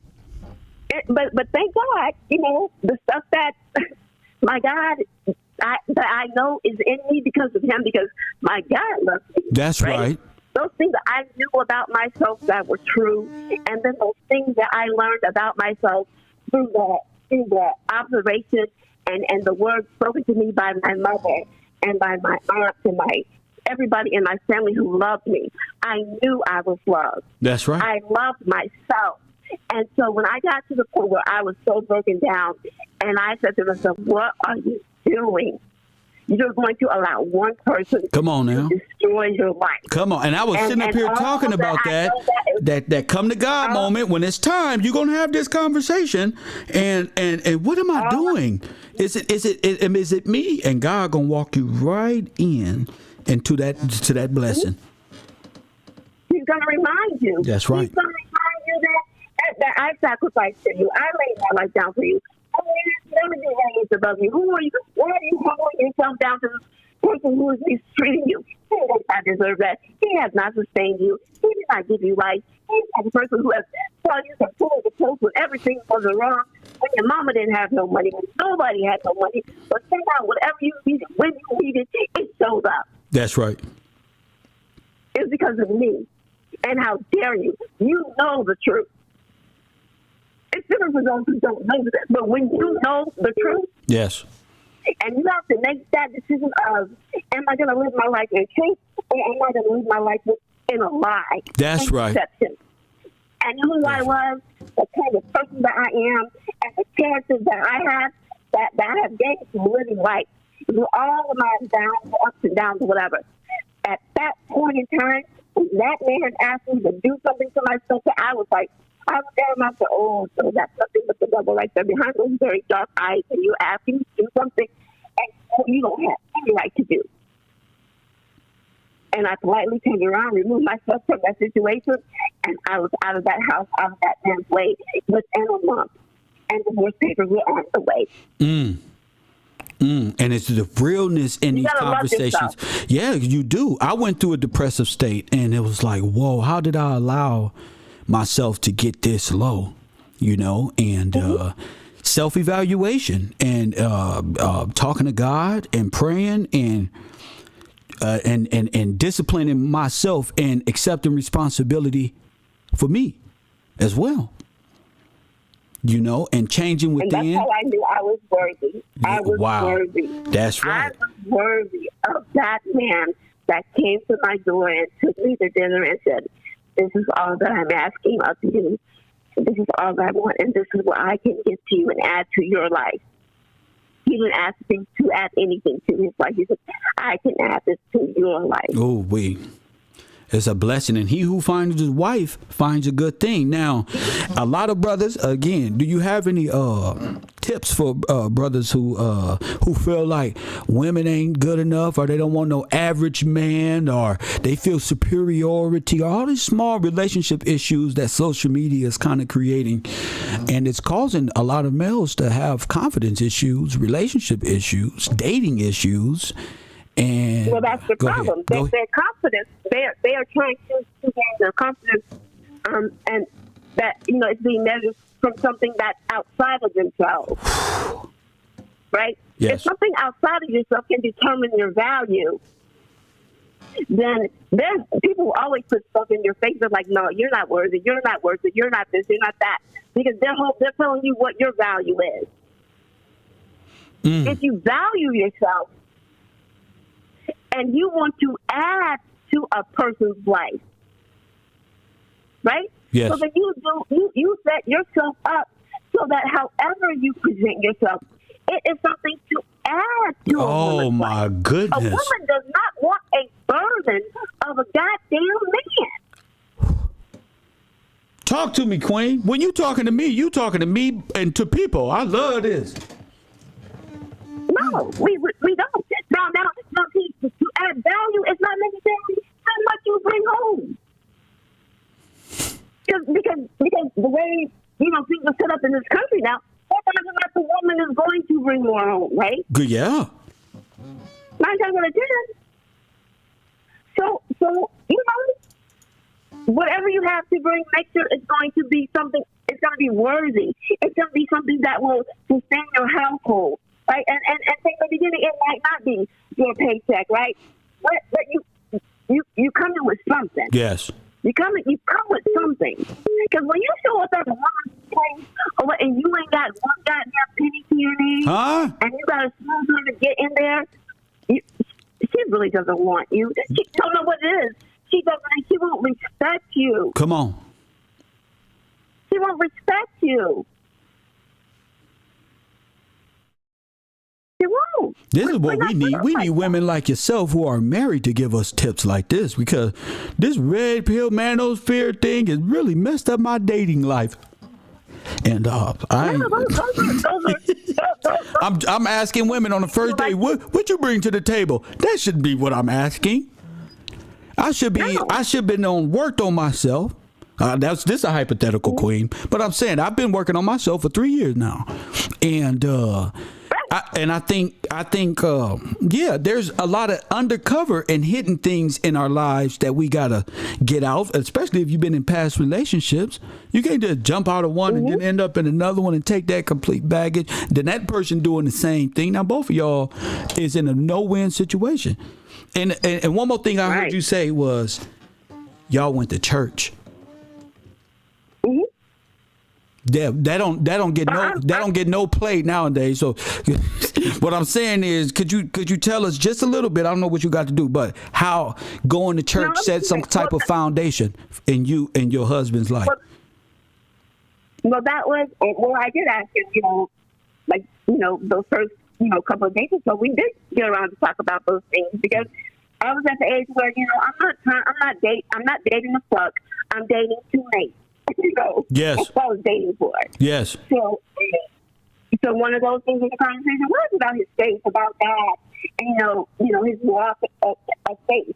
And he said, like a lot of black men, so yes, I grew up in church with my family and I, but I really, haven't practiced or whatever. I'm like, but he's like, I believe in God. I said, okay. Okay. That's fine. That's fine. Now I'm a church-born woman. I mean, I went to church and all that kind of stuff.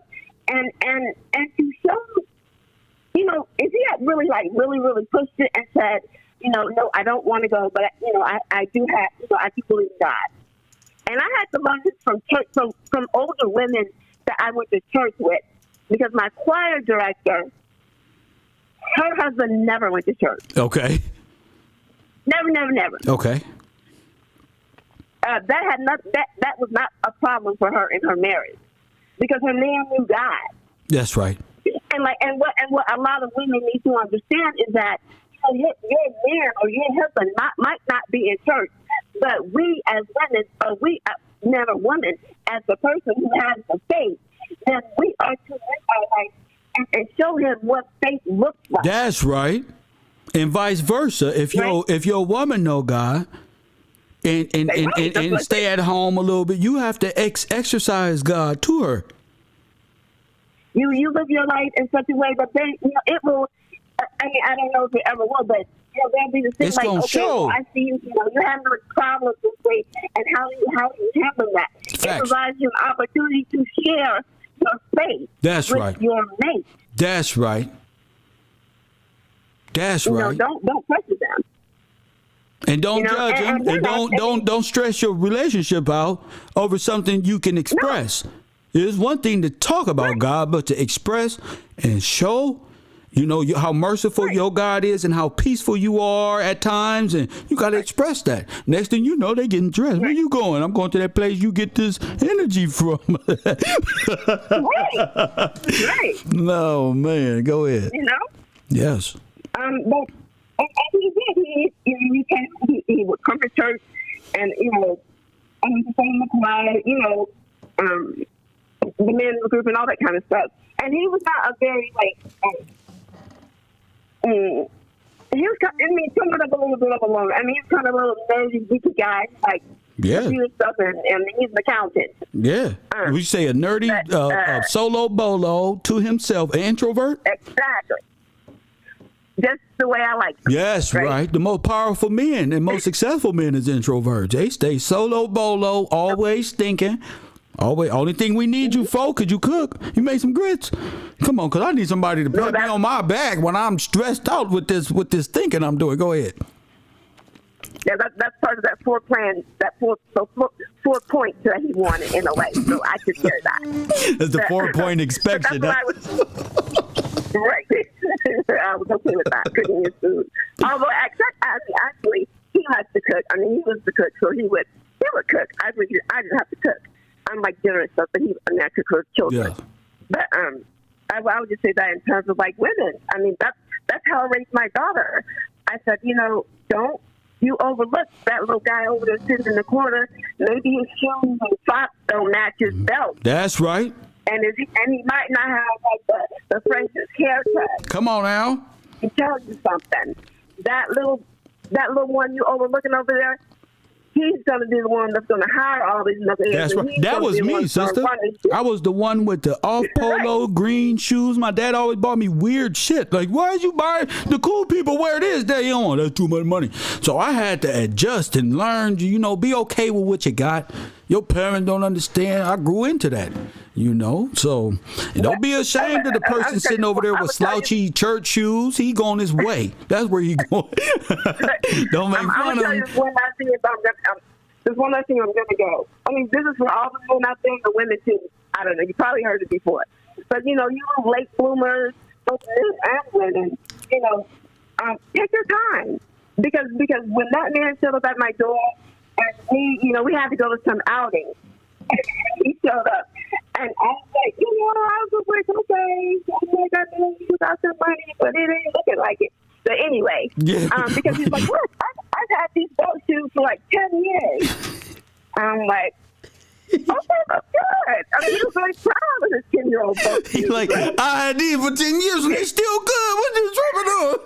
I think they look right. And one day, I just smiled and, thinking to myself, well, we're going to do some stuff. I supplied some stuff or whatever. Yeah. But that was okay because that man with those 10-year-old boat shoes took me downstairs and put me into his brand new foreign. Oh my goodness, right. And we were on our way. That's right. That's all that matters. But look for a man with character and substance. Yeah. Maybe he business and stuff, but did he learn his lesson or did he learn from that and did he grow? It's true. And same for women. Did she learn? Did she grow? Did it help her change? I mean, is she a better person because of those things that she's gone through or that she's experienced in life? Lord, and we as Black, the topic today. Well, that's for another time. I was going to tell you about that too. But you know how like in the Wilmington insurrection of 1896. Yes. Right. And the white women wanted to be with the Black men because the Black men were like the prosperous people and yes, fine looking people or whatever. Yes, ma'am. Right. And so one of those reasons why they did the insurrection was because they wanted to stop white women from being with Black men. Because that was in that article that was written by those white people. Yes. Right. The white lady who wrote the article about the white women being ravished or whatever. Yes, ma'am. So even after that, and all that stuff started happening and burning down the house or whatever, Black men and white women were coming together so much that white people began to look around and they saw all these biracial people. And white men had to put a stop to that. So what happened was that's when Jim Crow came through. They started with all the misogyny, whatever that. I don't know that word, but so that Black women and white women and white men couldn't be together. They made that illegal. Of course, because we will make that child a Negro and put a last name on that child, and that child is now a part of my family, which still excludes you. So white men had to feel that's a war tactic. What you doing? They over there? What? Yeah, exactly. and in 100 years we ain't gonna be around to keep fucking all these white women. Right. So that was one of the reasons why, and because all those Black men and Black women were together, and we were enslaved. Once we were emancipated, and it shows. I mean, I don't know if you know this, but as soon as Black men got off the plantation, they went to white women. Yes, ma'am. And they continued with that until it became illegal. And then once it became illegal, Black men then appealed to the U.S. Supreme Court. I don't know. Anyway, it took 4 times to make the appeal to the court to overturn that law. And it was Black men who went after white women. Yes, ma'am. Who married them. Yes, ma'am. And that whole thing was loving.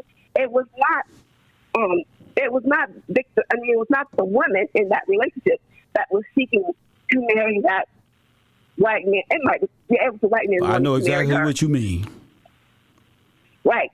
But before it got to that picture of them, it was black men desiring to be with white women. Facts. So it got so far that it went to the place where they were killing, well, no, before they started killing black men, they started telling black men that, because you might have had a white woman and a black woman, but they were told, either you marry this black woman and we will kill you.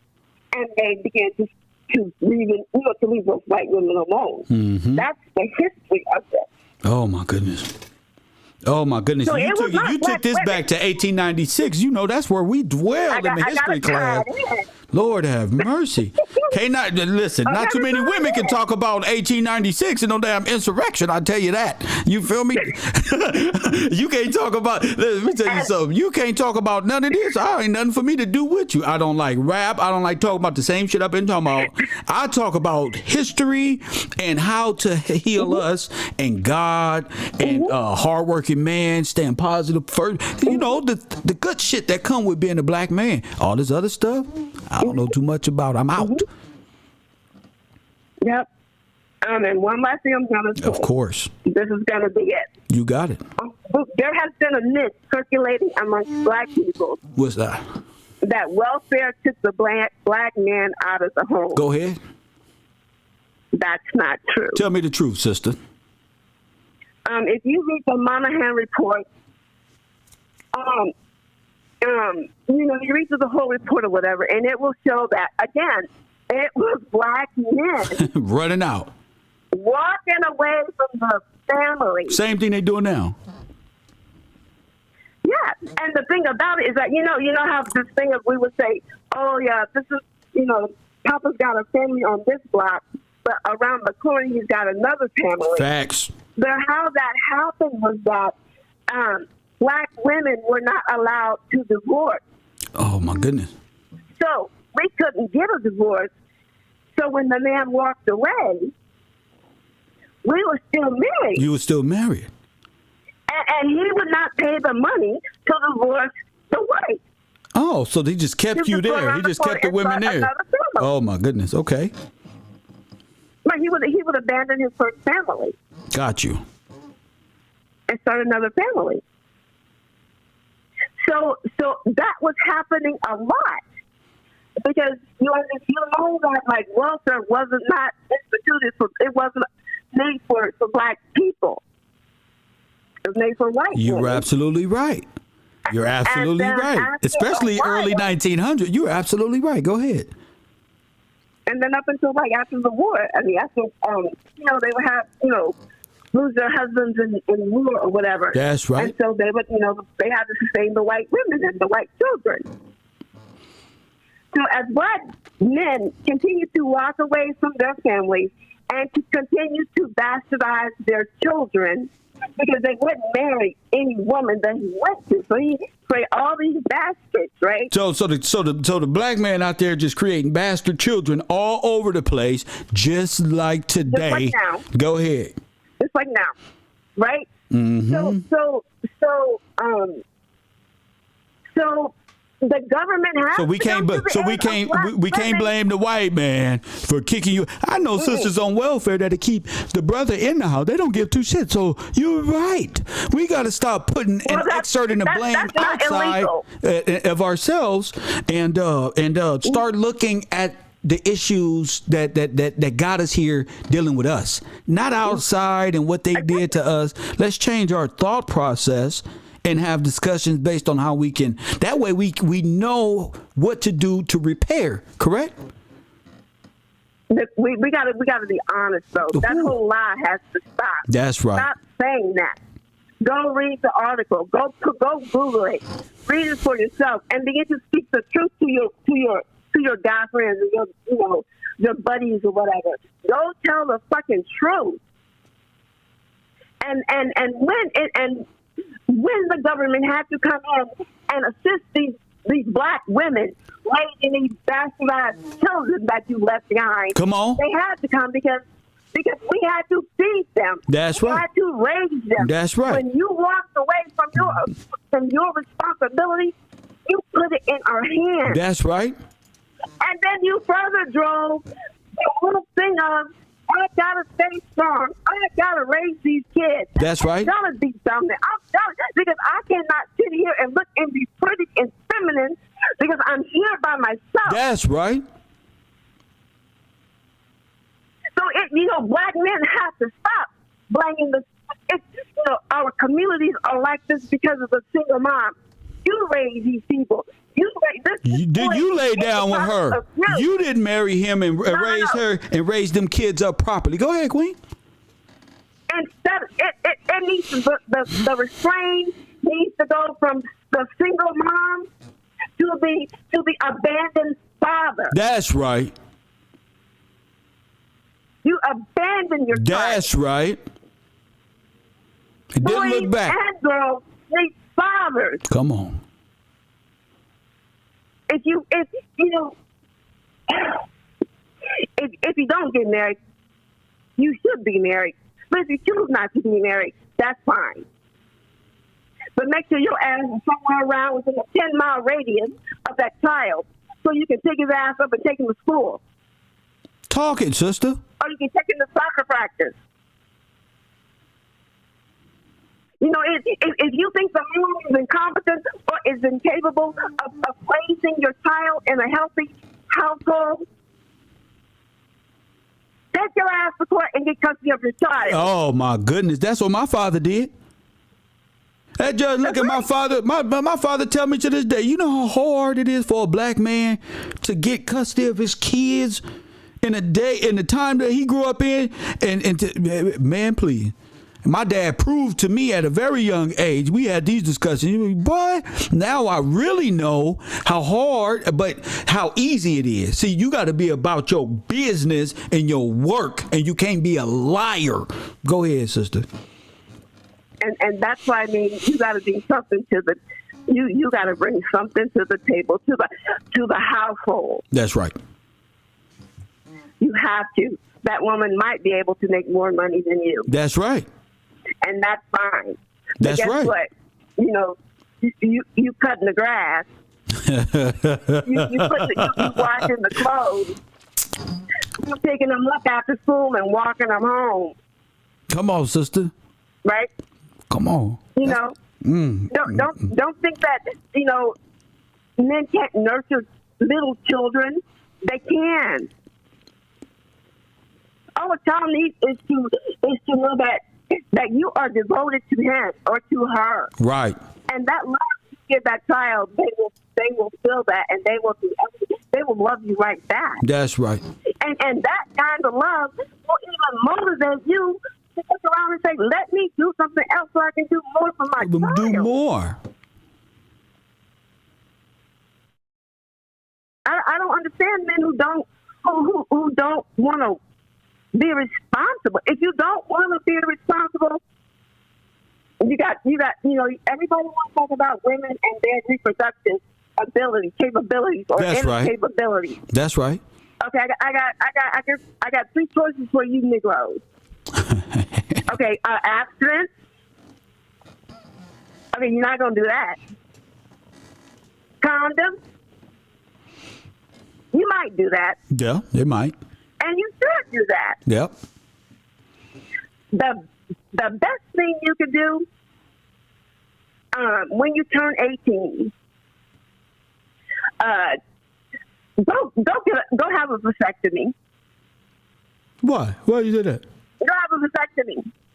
What's that? You can fuck all you want to. Oh, that's for the Democrat men out there. Yeah, y'all need to go have some vasectomy and go get it out of you, and then that way you don't raise a generation full of nothing, bastard children. You're gonna raise just because when you get to the point where you're ready to or you're capable of having a family or you're ready to have a child and you could take on the responsibility, financial and all that kind of stuff, then go have your vasectomy reversed. I'm not doing none of that. I'm just going to be a responsible person. I'm not doing no surgical nothing. I'm just going. I understand. I understand what you said, but because a lot of dudes is out here just wilding about and doing what they do. I'm not one of them. But if y'all one of these dudes that got 10, 15 kids, your ass needed a vasectomy. You needed something, and you ain't in their life. You ain't doing nothing. You needed something. You need to stop, chill, because I'm gonna tell you something. The sisters gonna end up at Planned Parenthood. They gonna end up getting what you call that, the morning after pill. Or they gonna mess up their internal bodies to get rid of a baby or do whatever it is. That's facts. Right. That's facts. I'm just. You know how many? Before you go. You know how many women been taking birth control? Because they said it in my whatchamacallit. This is the woman, but they can't even have kids afterwards. It's so hard for them to reproduce. Why should she have to put herself through that? And you got 10 other kids you ain't even taking care of. Why don't you go get the vasectomy? That discussion scares men. I'm telling you. But if you got 10, 15 kids, you ain't doing nothing. It's time, bro. You should have been got something. Wear some condoms or something. Go ahead. I mean, what it comes down to, honestly, is personal accountability and agency over your bodies. Fact. Right? Yeah. A woman does not become pregnant by herself. That's facts. You have to insert yourself into that woman and ejaculate and deposit your semen, your sperm. You have to do that. A man has to do that. Yeah. Take responsibility of what you can control. Mm-hmm. That's facts. And the same thing goes for women too. Yes, ma'am. If a man does not want to, he doesn't want to be responsible for himself, then you take responsibility for yourself. Don't have children that you are emotionally, spiritually, intellectually. Don't do anything that's going to not make you the best mom that you want to be for your child. Don't disadvantage your child because that's what you're doing when you're not ready to have a child. Well said. I can agree with that. Thank you for that. All right. I'm going to tell my sister-in-law, Kamala, that I spoke with you today. Yeah, well, thank you. Tell her we love her here. She can come in at any time. Oh, I love you. Thank you, Queen. Because by the time you told me, you like, is this Kamala? No, don't worry about it. I got you. Don't worry about it. All right, good. Yes, ma'am. Enjoy.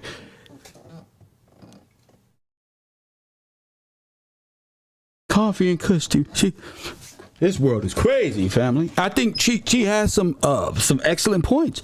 A lot of people, the doctor scares me. I'd rather just be responsible. I think men should be raised to be looking for wives and not little side bras and stuff like that. Vasectomy, that scares us, but responsibility, and she's absolutely right. Coffee and Kush TV, you on the air? What up? Oh, they hung up. You got to protect yourself, man. As y'all can see, I was raised around a lot of women, but my father was there and my uncles was always there. I got brothers and stuff like that. But unknown caller. We got to get the conversation of accountability To accept. On board. Coffee and Kush TV, you on the air. Great day, Professor. How you doing? I'm blessed. Shout out to you, Queen. What's up? Great. How you doing, King? I had to call in. Is my phone all right? Because your phone is perfect. On Facebook. Yes, sir. I want to call in. I'm staying calm because we don't want to put no genocide on our children. That's what we all about. I'm all about is the children. That's right. Don't castrate the children.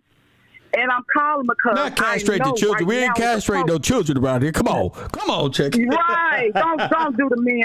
Yes. Don't. No, but Lord we have got to. No, mercy. Okay. but I understood exactly what she was saying. See, I grew up in the hood. Very calm. I grew up in the hood where I watched brothers have 10, 15 kids, so I understand. Yes, sir. Older women and men can talk about vasectomies like it's nothing. It's us. We're all right now. God. So I'm learning how to accept the conversation rather than I take from what's good. And not leave the rest, but I can acknowledge what a person is saying. So I agree with her 99.9. Even with protecting yourself. I don't know about sterilization, but I do agree with you looking and controlling yourself. You don't gotta have sex every damn day. You finna have a baby or something. That's right, King. Yeah. You feel me? You about to have a baby. You know damn well you need to be wearing some protection or just stop right now. Just hold up. This week. Yes. Hold up. You just got off your niggas ain't got no scientific study. She's ovulating right now. It's the perfect time right now. You keep playing. Thank you, yes, sir. Thank you, Lord. Go ahead. Oh, cool. And see, only you. I appreciate the original. Yes, ma'am. Nobody does it better. Yes, ma'am. So, but I want to call in reference to that because they are having notices out for our young men at the age of 17. Like the parent playing hood. Yes. When you were talking about that brought, I remember that letters was going out to anybody on Medicaid. If you receiving government assistance health care, they're allowing you to do that for free for children, for our men up to 17 years of age. That's right. But let me go back. That's right. That's true. But let me tell you something. Your ass as a young man shouldn't even be around there. That's right. You ain't even supposed to be around now to be, oh man, see that shows irresponsibility. If you're irresponsible, the government gonna come in and sterilize you. There ain't no ifs, ands, and ways about this. We got hundreds of thousands of babies at Planned Parenthood ending up in George Fauci, and don't act like she's saying something foreign to your ears when we all stacked up at the Planned Parenthood on weekends like it's a fucking club. Go ahead, I digress. Lord have mercy. And that's going back to being responsible. Come on. When you was talking about the realities of our debt bundles the other day, I started writing. Come on. Because you brought up just what we are leading up today about these laws that's put in place for you to say yay or you can say nay. Go ahead. Because when you brought it up, I was like, you said, where are the men? They're absent. I was like, are you available? It came up. I just started writing it. Because you brought it up about the debt bundles again the other day. Yes, ma'am. About the Federal Reserve and our birth certificate. Yes, ma'am. This is, you can Google it. But see, you can Google it and just read it. But if you don't Google it and understand what we've been you've been teaching us about one of the constitutions of us having a birth certificate. You are heir to debt. You teach me about my debt bundles. Go ahead. So that's why I'm passionate. I get excited when you just go over and make it more simpler, and I start to write. Because it says the Federal Reserve, like the guy told us about we are the Federal Reserve. We talk about the bank and who the money is, where the money is, overcross seas. This is national federal debt. We're heirs to this debt. So I went and looked it up. And it was saying as heirs of debt, the foundational instrument, because I'm going scripture with it. Who's the foundational instrument? A young lady called the other day and she was asking about who was the jewel. We're the jewel. We're the emerald. It's not the JEW. It's the JEW. They coding it. It's the jewels. Jewel, yes. You are nothing but a diamond to him. You are a piece to his holy garment. That's what you got to understand. Yes.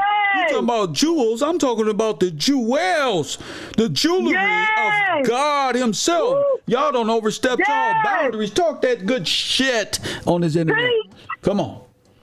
Pete, if we're most valuable, we're the successful part of this territory. Come on, of this jurisdiction. Come on, baby. So if we don't have, let me go back. Because we're the foundational instrument. This is an act, the only forms of communication I have. It's this phone, King, and you teaching me how to use it. That's right. In Acts 9 and 15. This is for the chat. 1 Timothy 3, 14 through 16. Go ahead, read. Hey, God, chapter 2, 18 and 23. John 15:16. And 1 Corinthians 1:27. You know, that's just if you just going to set on your time because we're that generational of debt bunny. Let's go ahead. Due to the Constitution back in 1789, towards today they revised the kings. We already know about time immemorial, and I appreciate that because there's no plausible deniability. When you adopted me into this in 1868, I'm just keeping a timeline, King. With these jurisdictions, these territories, my land that we stay in, who got the money?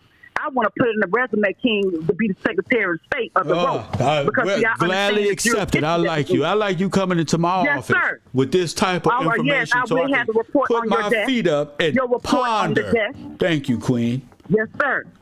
Yes, sir. You call me Kevin Rumsfeld. I appreciate you, King. I'm trying to stay calm. Go ahead. It's about these children. Go ahead. It's about this generation, not me, because I might not live to see it, King. I'm talking about for my children's children, because my greats didn't know this. That's right. Well, okay, let me go back. I'm going to lead up to that, King. Because I appreciate you of being on the road, because we citizens that reside here on this land. That's right. And I'm talking about everybody that's listening to the sound of my voice. The jurisdiction has no state, and they can't enforce any law. If I come and say, hey, I found a breach in the laws that you done put in place against my life, my liberty, and my land, my property, that's by law, because I'm an heir.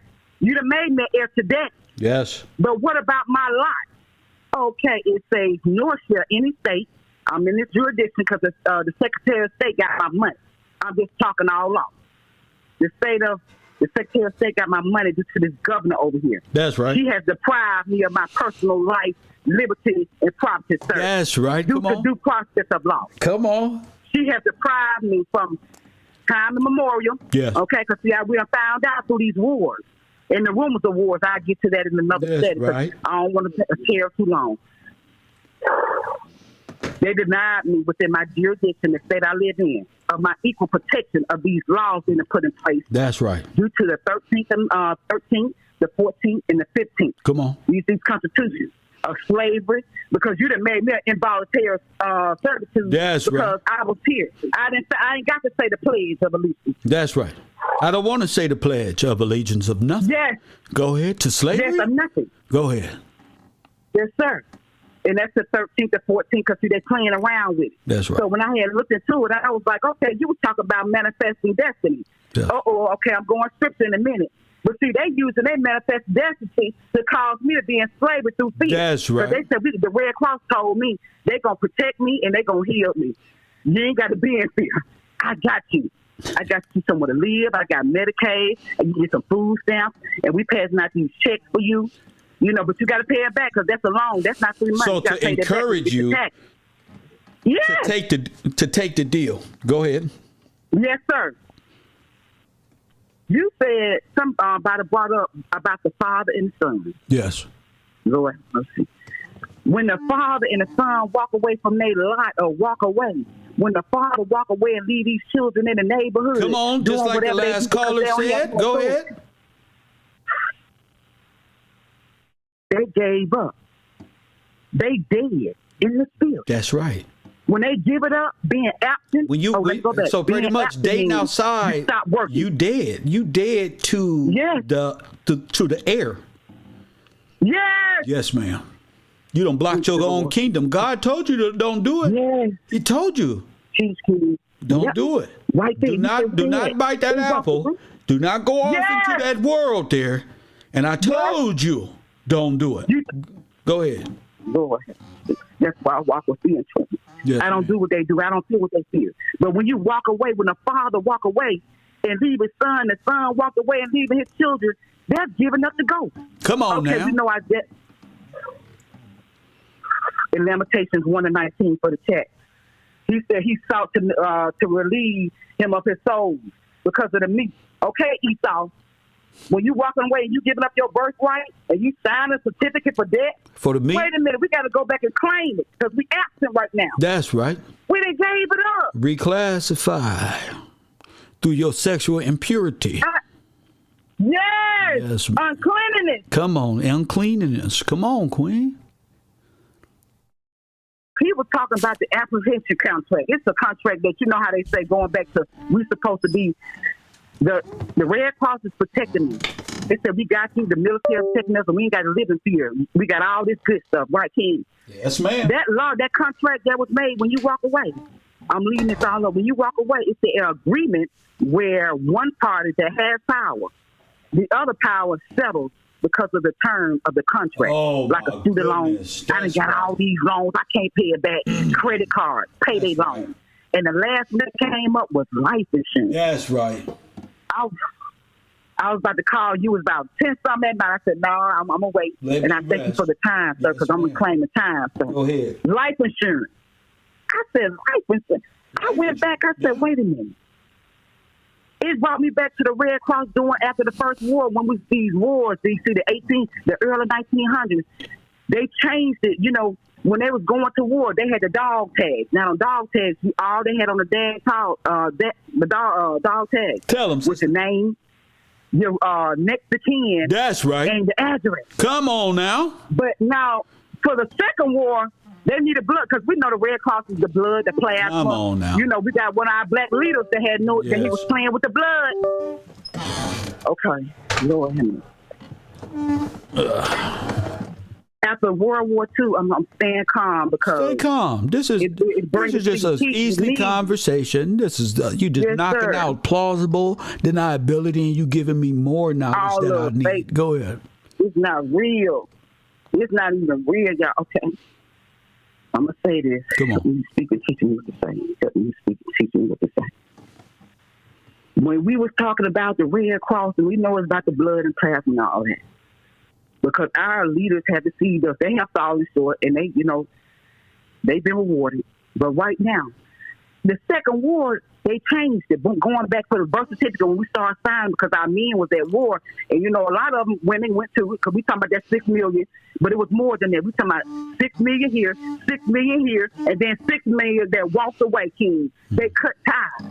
Yes. When you cut a tie, you send a ring of seals. I don't want to get to that Masonic stuff. It's kind of like like a tugboat just out there in the water. Yeah. You cut what the oh my God, you cut the boat's land rights. Yes. Yes. You cut the tie. Yes. They out in the water somewhere. You cut out. Yes. Wade in the water. Yay! Come on.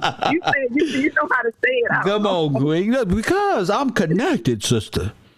I appreciate you because you helped me get it out. I'm connected, baby. Go ahead. In World War II, they started, the birth certificate started in 1800, but they revised it because they needed blood. Our people, our men, family was over there at the war, so they needed some blood. And I noticed that they changed it in the 1900s, where now our men that went to war had 2 dog tags, and now it included your name, your next of kin, your address, and blood type. Oh, okay. I said, why they want to know? This is weird around of World War II. Because, see, we got missing soldiers, we got children, we got famine, we got women of war, we got floods, we got fires. Because, see, the South down here, we was fighting hard. Yes. But, see, we had participate. Okay. Let me go ahead. I know what you mean. Go ahead. Jurisdiction. Okay, during World War II, we know they had changed the tags on our soldiers saying, hey, what's your name, address, next of kin, and your blood type. Okay, we signed into, we got our birth certificate. We've been census. Okay, we got the humanitarians, coming back. That's the Red Cross. We got agents down here. Yes. That granted, when the agents was down here in 1868, the grant of citizenship was coming through. Equal rights, civil rights for them. Yes. Legal rights for these enslaved Americans, and we got the emancipation. For 4 years, we're going back to the war. Now, these are the Rumor Awards. Right. In 1861 through 65, this is going on where they was being legalized. The North and the South, we just Confederate and the Union War that was going on. We had the plague going on. It's going biblical. I got scriptures, but I don't want to tarry because they hit our farms and lands. That's where the fires come from. We putting everything in a timeline together with Gettysburg in 1863.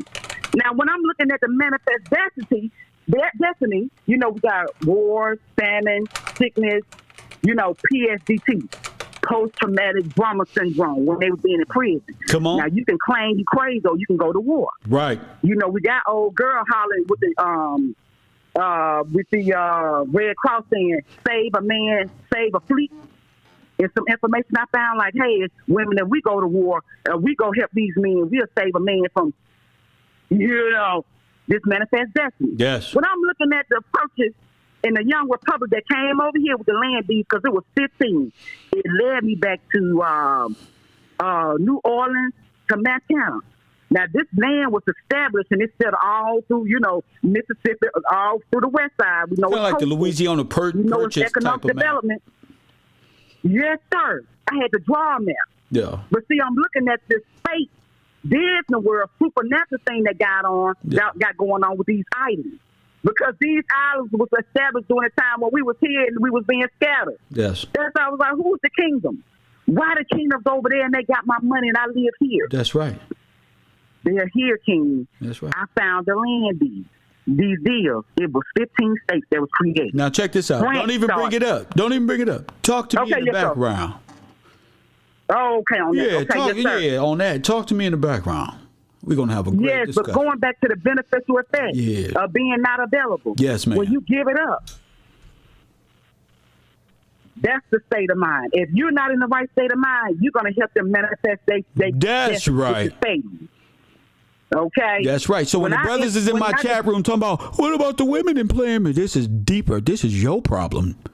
It's your issue. Yes, this is your kingdom. Yep. These are your women, and that's your abandonment. Yes. So don't tell me about no Planned Parenthood versus abandonment and what's worse, Damon. You're a weak male.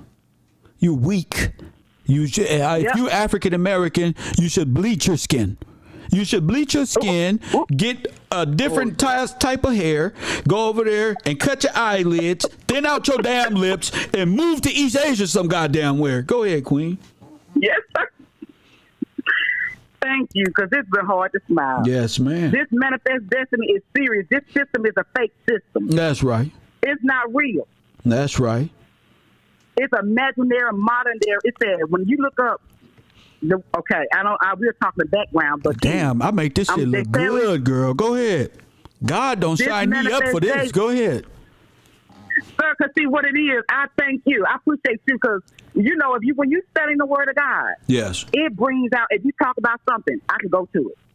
Yeah, I'm just saying, that's right. You taught me how to look at politics. That's right. My history, politics, math, science, psychology. Yes. How they just played and made a cartoon and make it want to laugh. This ain't funny. The dog ain't funny. This in the Bible. Come on, sister. I ain't cussing, but it's in the Bible. Come on, sister. This ain't funny. Ain't no more laughing. It's an imaginary modern day traveler or reader. It's fake. It's a computer, y'all. That's right. It's an artificial intelligence with people in place. Yes, it's equipped. I told you, I am Q. I am this. Yes, and they ain't never met a mind like this because you are artificial. In fact, ain't nothing in Q's system that can redeem you because Q wasn't even programmed with this mindset to embrace. Press one. So it's me against artificial commercial, confederacy, corporate machines, YouTube, algorithm. It's me against the world. Go ahead. Yes. Go ahead. They believe in these artists, guys. When you tell me talk about the moon gods, everything relate back to the moon. I was like, why everybody to this moon thing? Yeah, because they sinners. Stupid. That's why. That's why they believe in sin. They want to be moon worshipers. They want to flip tarot cards. They want to do anything that keep their mind off of responsibility, God, the man, and them children. Anything to knock the patriarch down, King George, royalty bloodline. See, anything to stop this. Anything. Anything. They don't want an educated Negro people knowing who did this because you'll figure it out. And Lord knows they don't want one nigga who's smart enough to keep it simple. See, I'm Leor's worst nightmare. You see, I can keep it. I'm not Dame Dad. I ain't gonna get emotional, get to talking about all this stuff. I'm gonna take it right into history and how you're a white supremacist. White power is the dominant race over the heirs to the land. Yes.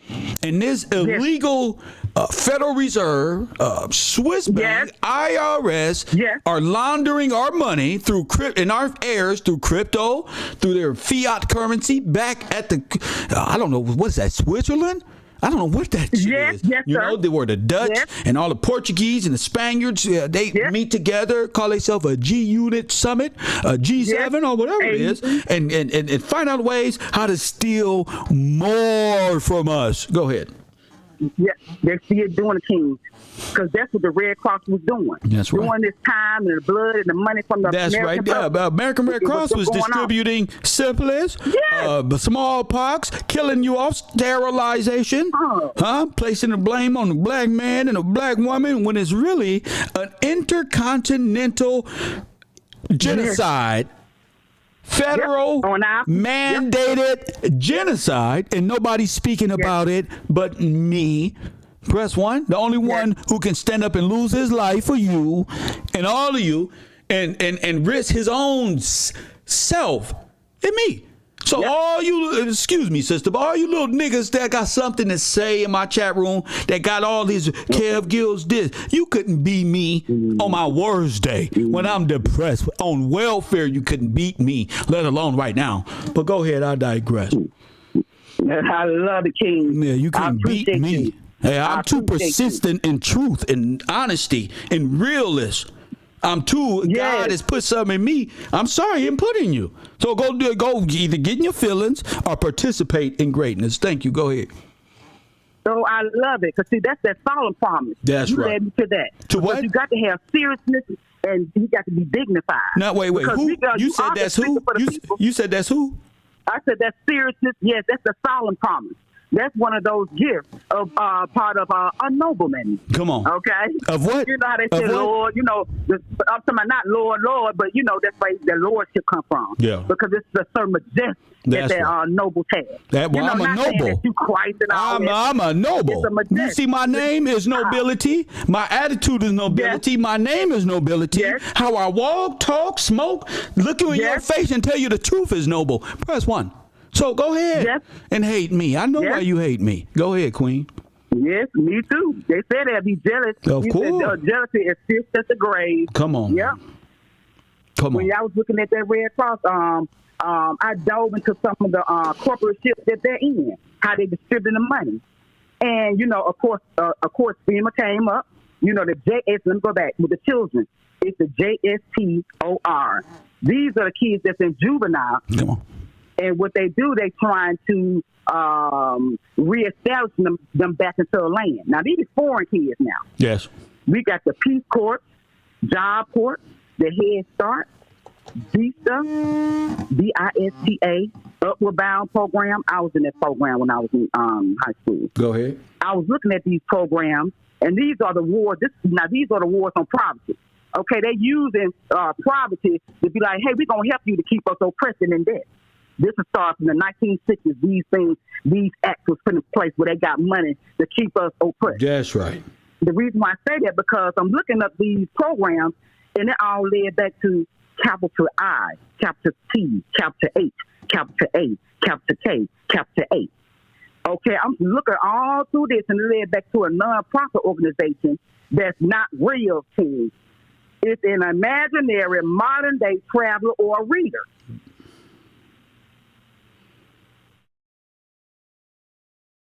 It's supposed to educate people around the world and improve our access to whatever we're supposed to be doing. So as I'm continuing to look at this team, I'm looking at Puerto Rico, Austria, Rebel Digital, all that's going to come up. And it's fake. That's right. These programs that we're going through. Let me tell you something. It's all fake because King George and the Empire and the Holy See is in the wrong place. They drowned us out. Yes. They had to make up this corporate lie and hide your trust and like trust funds in Switzerland because they don't have nothing. They're stateless. They took every one of your names, every one of your clans, and applied it to themselves and said, we the Native Americans, and got you about the way. Excuse me. My new name is Tyrone Biggums, and I'm a little Chinese man or white man. See, my name is this one, Thomas, but in real life, he's Polish. His name is something else. Arnold Schwarzenegger, if you ask me. I don't care. It's not what you're trying to say it is, so we're dealing with another something of 6 to 20 million missing Afro-Americans that ended up white in the early 1900s by way of the census. What happened to my people? Go ahead. See, you saying it, that's why I say wrong. I get so excited when you speak. Thank you. Yes. Thank you for being a representative of the people that know and believe. Thank you for telling the men they got to say they're absent, because as long as you stay absent, you're dead. You're dead. So that means I'm dead. That's right. And if you dead, she dead, your kids is dead. You see? And y'all gonna sit up here and say, well, with the black woman, you better turn your hate off and stop looking at and stop hating yourself, because them little black kids is gonna be right where you signing them up to be. So while you complaining in 2022 about what the white man is doing, you're in association with an illegal, made up Disneyland Corporation fucking policy holder over your children. You ain't got nothing to give them. You ain't got no heir. Your name, because you want the white woman so bad, is now given to white people, because she gonna go take your name and get the benefit from it and leave your dumb black ass in your sin, nigga. Press 1. Speak. You're going to leave your dump ass right there, and I'm finna do shout outs in about 10 minutes. Get on the Cash App. My cash tag is Gills Gang. And I'll talk to you in a minute, Queen. Yes, sir. Yes, ma'am. Lord have mercy. Close that off right there. That's a lot of info she giving. Hold up. Right there. She been writing. You see that? See all these timelines people be trying to. You ain't met my real timeline. See, they're my real student.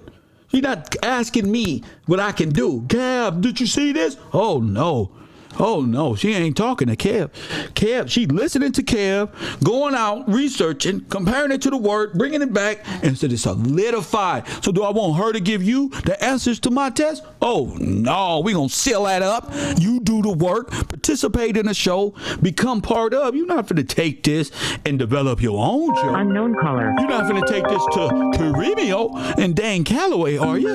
Press 1. You not with me, you against me. Facts. I don't care what your lips say. I don't care about your friendship. You not with me, you're against me. Coffee and Kush, TV on the air, what up? What's up, Professor? This is Rico, man. You and the Queen just went in, man. Y'all just went in. And I'm just calling the man in the Manosphere. I'm calling to speak about that, because the way you and the lady about what? Displayed how, about what? With the way, I say, can you hear me? Yeah, you said you want to talk about what? No, I'm talking about what you're talking about, the Manosphere, and I was just speak on how you and the Queen displayed, like how a man and woman of God able to, relay the information, how y'all was just talking, bro. That was such a beautiful thing. And how y'all saying, like, I want to speak on the Bible about what you're saying on how the patriarch, you know what I'm saying? That's why the patriarchs got to step up, because God said it when Adam fell out of the garden. He told Adam, because Adam was like, what? You didn't tell Eve about not eating from the apple. But God said, I told you. The test was for you. And it's crazy about when we thinking about it, it all comes through the man. Even those people on the other side, they talk about this against God told who? God told who? They using the devil's. Huh? God told Adam. I told you what to do. I told you. Go ahead. I told you. Come on now, because and this was crazy, because he even told him, he said the devil fell on the third day of creation, so he was already flung down. He said, and that's how you understand how God is all knowing. He said, I was testing you already because you was my second creation, my better creation. I always say, how you know that was Satan in the garden? You dealing with the ultimate creator. How you know that wasn't him? How you know? See, I don't test in my kids. Let me tell you something. I don't test in my children. Walk right out there. You better not touch that. And then act in and walk around clueless. Who touched this? When I already know who did it. I want to see if you gonna lie like your sister is lying. I want to see, because I didn't tell her with her crazy self. I told you, and you older than her. You in charge of your little sister. I walk right back in. I go right through the back door. Come right. What happened to them apples I had? Didn't I tell you? Sir. Right? You said they left candy out on the table. What happened to Who that did candy that one? And what's the first thing he gonna say? What's the first thing he gonna say? Oh, that was her. She did. Give me the belt. Go ahead. Come on now, let me get the mind right there. Boy, that's it. Boy, that's exactly how it happened. Because God said, He said the tree. He said, I used the tree to as a example for the devil. He didn't tell him about the devil, right? He said, I didn't tell you about the devil, but I used the tree as an example of the devil. So because you didn't come to me first, and that's what you see, man, when Adam and Eve coming out of the garden and in the cave of treasure, you seeing them battle the devil. And the main thing I understood here was when you go through everything in life, you must pray to God and say, God, is this you? Even when you feel like the apparition, devil will come as an apparition that's like the angel, like an angel. And a couple times he talked to Adam, and Adam didn't say, God, is this you? And he walked away with the devil and got in trouble with himself and felt convicted. But he started realizing after a while, man, which was crazy, because when you're hearing about our patriarchs on the mountain, before they come into the land of Canaan, bro, they didn't have no Bible to read. When you're reading about Jared, when you're reading about who came himself, bro, they was keeping the covenant with God and didn't even get to read the Bible. All they was able to hear was stories from their forefathers and their foremothers, and the patriarchs was able to stand fast. Where? You know what time was this? What time was this? Huh? What time was this?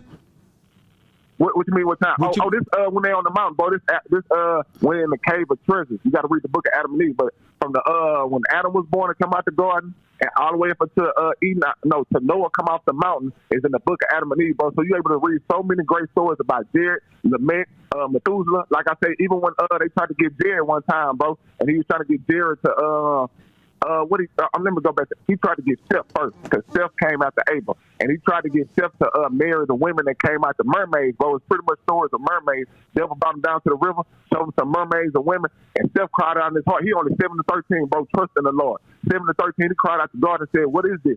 And that's because Adam and Eve let him go out by himself. And when he cried out to God, God said, devil, get back. And when he got back with Adam and Eve, Adam was like, well, so you can continue on the lineage to end up marrying Abel's sister, because Cain killed, and you know how they went. And so that's how our lineage kept going. But you hearing these beautiful stories, bro, about how the devil coming in apparition form. He tried to, again, like I say. But check this out. But check this out. Everybody fell off the mountain. You got to keep it. You got to keep it on what we talking about, because people are into what we talking about. I know we in the word and stuff, but that was relating to what we was doing. See, but kind of stay up on what we talking about here, and that is the Manosphere. Yes, sir. Let me finish off with this one and not even leave you on this, Kel. Let me just say this one last thing, and I'm out, big bro. I want to say, man, for the men out there that's waking up, and for the women that understand that we need our patriarchs back, I told my partner this when it came. I say, Solomon had all the knowledge in the world plus God, but Job just knew God. Who was the one that pleased God exceedingly with their life on earth? You know what I'm saying? So it don't matter about all the knowledge. It's about what we're doing on our daily, you know what I'm saying, what we're doing day in and day out to get ourselves back, wake our people up, and show God that we want to be Jesus-like. And, man, he loved that. Even like how you say, kid, when you by yourself, you laughing, you talking to God. He loved it when we rebuking the devil and we having our own personal conversations either by ourselves or one-on-one, man. He loved it, man. So yeah, but guess what? Guess what you forgot while you getting up out of here? God sent a man here. So our people can't do it on their own. Right. Yeah, God sent his prophets on the earth. He sends God's people always need a mediator because they're not worthy. They sin. Yeah, so the masses not going to come together. We know the masses not going to come together. What I want to say is, call me back. What I want to say is, if niggas could have did it, they'll do it. Ain't nothing you get y'all shit together. Listen to what I'm saying and build within. You can't do this. You can't do this. This was given to me to give to you. You can't do this. Facts. You don't got it. You wasn't there. Now, I ain't talking to him, but I'm talking to you. You can't do what I do. I'm on some other shit. My spiritual shit is on another level. There is no we. If it was a we, he wouldn't have came and got me. If there was a we before Kev showed up, he wouldn't have had to come get me. I was good. I worked hard for this speech. Ain't no we. It's Kev, nigga. It's going to not you, but I'm saying I'm riding for my shit. Because he breathed life into me. I don't know what he breathed into other people. I know I'm up here. And he changed me, G. His spirit went in there. It ain't been no Kevin since. Press 1. It ain't been a Kevin since. So forgive me. But I hate the word we. Making it seem like we can just weed this together. There is no we. There's a full submission. And I'm going to tell you, if you can't talk like this, if you can't bring it like this, it's not you. The best thing y'all can do is sit down, get in the chat room, press 1, call it in, and add to. Testify. There ain't no we here. It's Kev Gills, Kev Rowe. Kev, that's right. Say it with your chest. Kev, I want all my ops, enemies, whatever you is, that's right. Kev, now it's in your mind, your stupid mind. This nigga boastful, you damn right. I'm boastful about him. I'm boastful about y'all. All this shit that y'all doing on this end, that's what I'm boastful about. I work too hard for we. It's just me. Kev Rowe. You feel me? Hey, y'all, I'm in tears when I'm walking around thinking of how I'm going to lay this down freestyle. It's only me and my father. So all this other shit, I'm with you. But I don't do this for debating practice. I don't do this for we. I do this for me and you.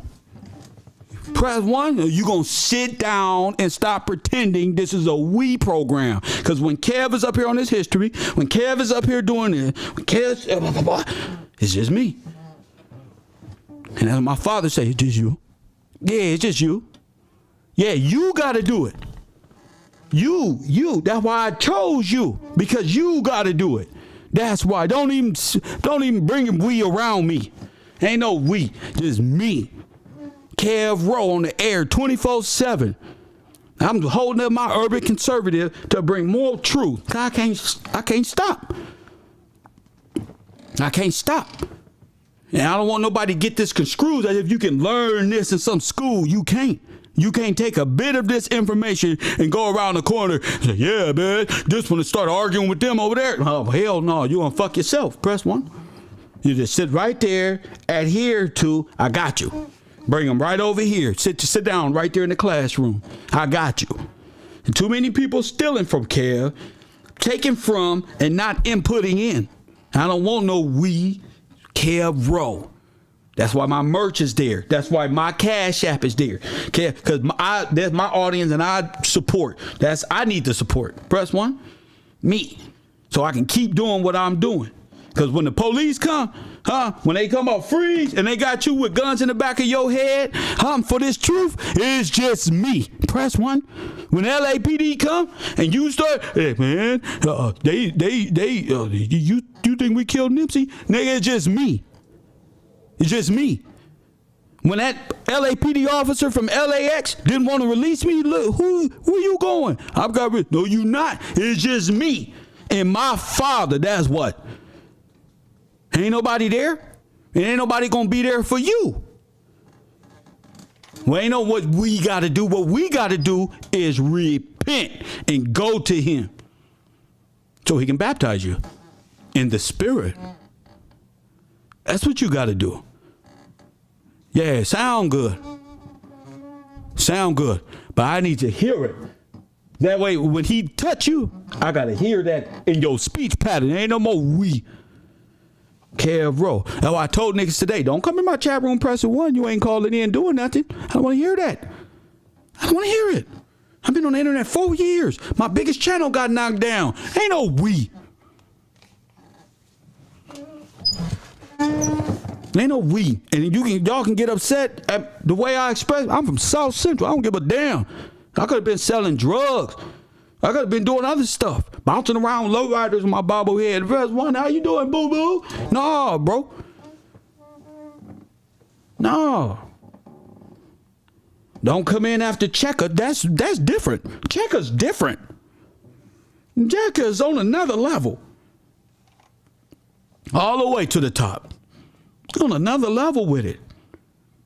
She ready. That's how I want my soldiers. See? That right there. Like that woman right there. Her. Yeah, that's how I need them right there. Not too fast. Not too shabby. Easy to understand. Not there. Nuh-uh.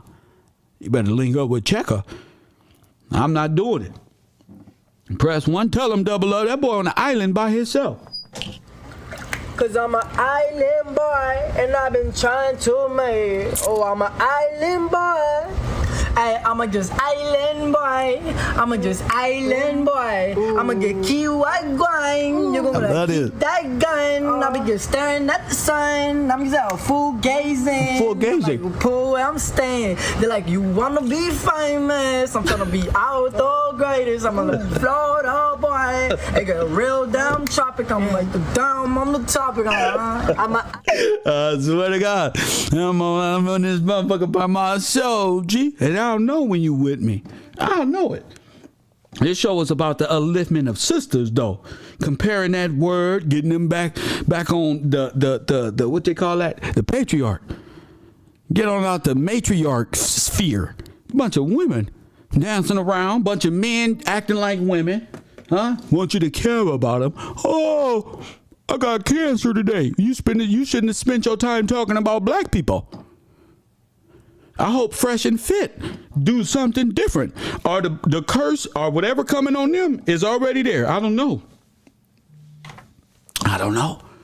But whatever I wake up to, I'll be sure to let y'all know judgment is at hand. Because truth is right here. Press 1. Truth is right here. Hit that like button, subscribe.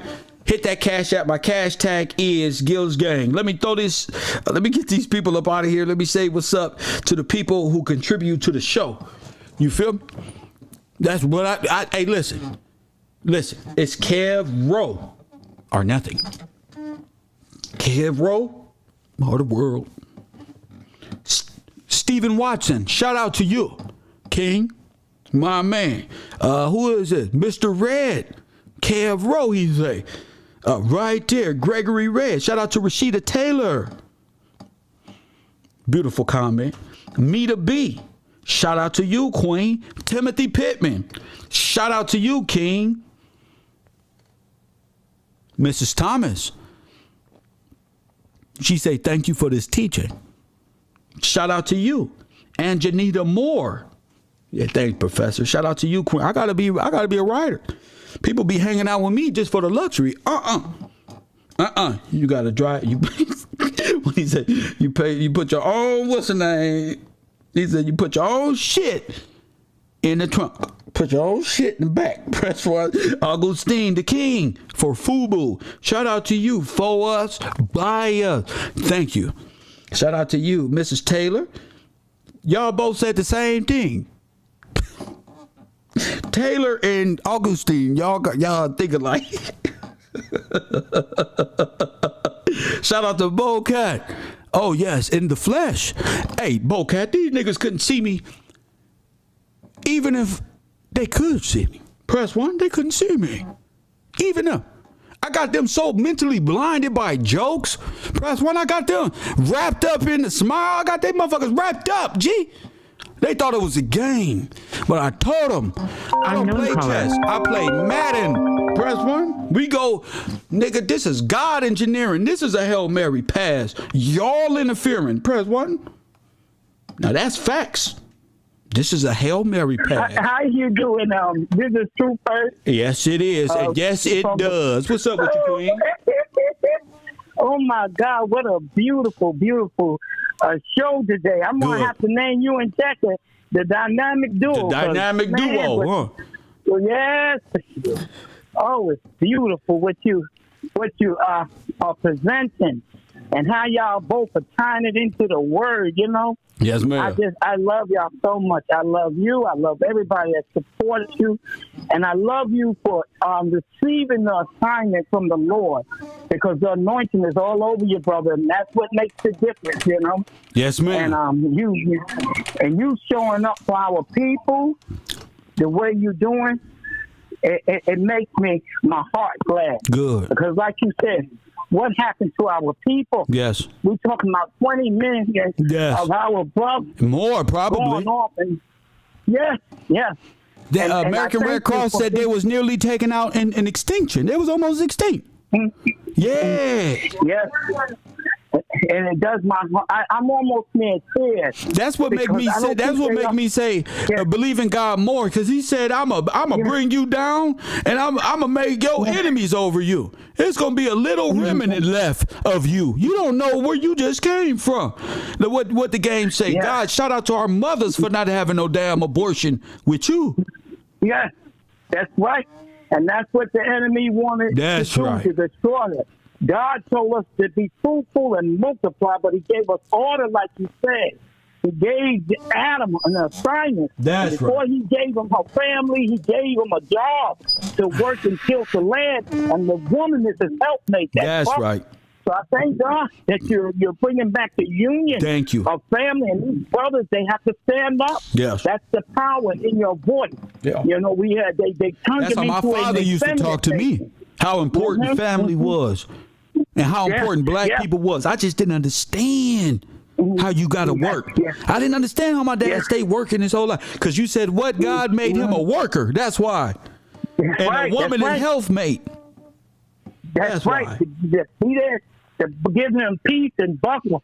But what they did to us, and how they almost destroyed us and wiped us out. That's right. But God raised up one such as you. I told you that's that David spirit in your baby. Yes, man. That was when you can see it. You can understand. Oh yeah, I'm greatness, baby. They don't want you. They don't want you to say it, but that's that what in you? That's right. Huh? That's that David. That's that spirit. David spirit. That's right. Why they was hiding from Goliath. And David was 16 years old when he took Goliath down. That part, okay? He knocked the giants right out, right? They used to run and get David. David, do this, man. Come on, man. David say, how much you got? How much you got? I'm going to knock him out right now. Go ahead. That's right. And Saul killed his 1,000, but David 10,000. And Saul got jealous because Saul started the assignment, but he yielded to the weakness of the people. Come on, but man. David wasn't a perfect man, but he yielded to God. That's right. And he found favor with God. That's you understand? Right. Come on. What you doing, baby, these men got to stand up now and open your mouth because God sent you to warn the people. He said when He sent that man of God in there to warn the people. Come on. And you give them the word and the warning, and they refuse to stand up, then what happens to them is on them and their children. That's right. And who else? And on them and what else? And their children. And their children. So don't be looking for me to feel bad. I believe in Him. And judgment is of the Lord. Go ahead. Right. And you're bringing back the beauty of God because He said, man was made in His image. That's right. Well, He already made you something even before the world knew who you are. And that's what you're showing, baby. Not what you wear. When y'all step into something that is different about the American Negro like you. You right. Yeah, it is. You can tell the holy man of God. That's right. The fear that other nations have. That's why they have to look to you. To the man of God here. That's right. For their deliverance. Why you think their outcry is for you? That's right. They're not, and that's no disrespect to other nations. They said they need the American Negro because the way that warrior, because the Messiah comes through the American Negro. That's right. I said the Messiah comes through the American Negro. I said the world worshiping the white Jesus, but your Messiah and your Christianity is coming through the bloodline of David. So who are you fooling? Yourself. Go ahead, Truth. I love every bit of it. Her phone dropped. David. Unknown caller. Get tired of it because the sisters is on it. Press 1, they own it. Go ahead, King. Yeah, I don't know. Oh, what's up, sister? What's up with you? Lord, you done had me. Oh, God, it's such a blessing, Lord. I just got excited. I don't know what happened, but you're right. The Messiah comes through him, and you're right. And that's why you're different. And why would the CIA have a hit on a Messiah figure coming out of the Negro race? Why? That's right. That's right. Yes. Yes, because He knows who you are. It's time for us to realize not only who we are, but God, like you said, He sent one. And whether they receive it or whatever, that's right. or what have you, you're doing your job. And many are waking up and you're blessing us. So what you're doing, I just thank the Lord for, and continue on in this truth. Thank because you. souls are being set free. So I'm gonna let somebody else get in, Yes, and ma'am. 1,000 to you and the audience in the row. I love you. And I'm gonna stay Have a right blessed here. one. Thank you, Queen. I love Truth Hurf with that. I love her because some people hear what I'm saying. Some of y'all so disconnected from God, you think this is a joke. You don't even know what I'm saying. You have no idea. You're sitting up here watching me every day trying to get close to care, trying to do all this little stuff. I go to sleep. I rest that night.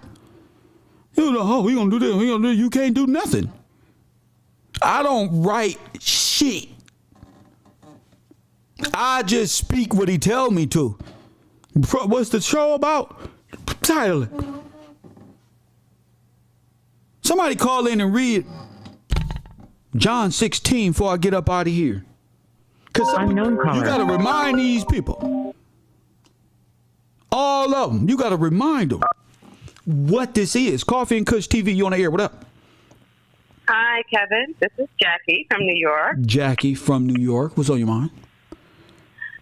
I was watching your show, and the woman you had on right now, she was great. But there was a woman you had on like maybe 10, 15 minutes ago. Check her. She was awesome. Yes, ma'am. She was awesome. She was talking about how it wasn't welfare that took the black man out the home and all this other stuff. She was right. You talking about oh yes. I agree with her too. Go ahead. And you loved it. I could see you were into it. And I said, you know what? I love difference of opinions. I love conversation. I love to sit down and have coffee and tease about this because I really enjoy it.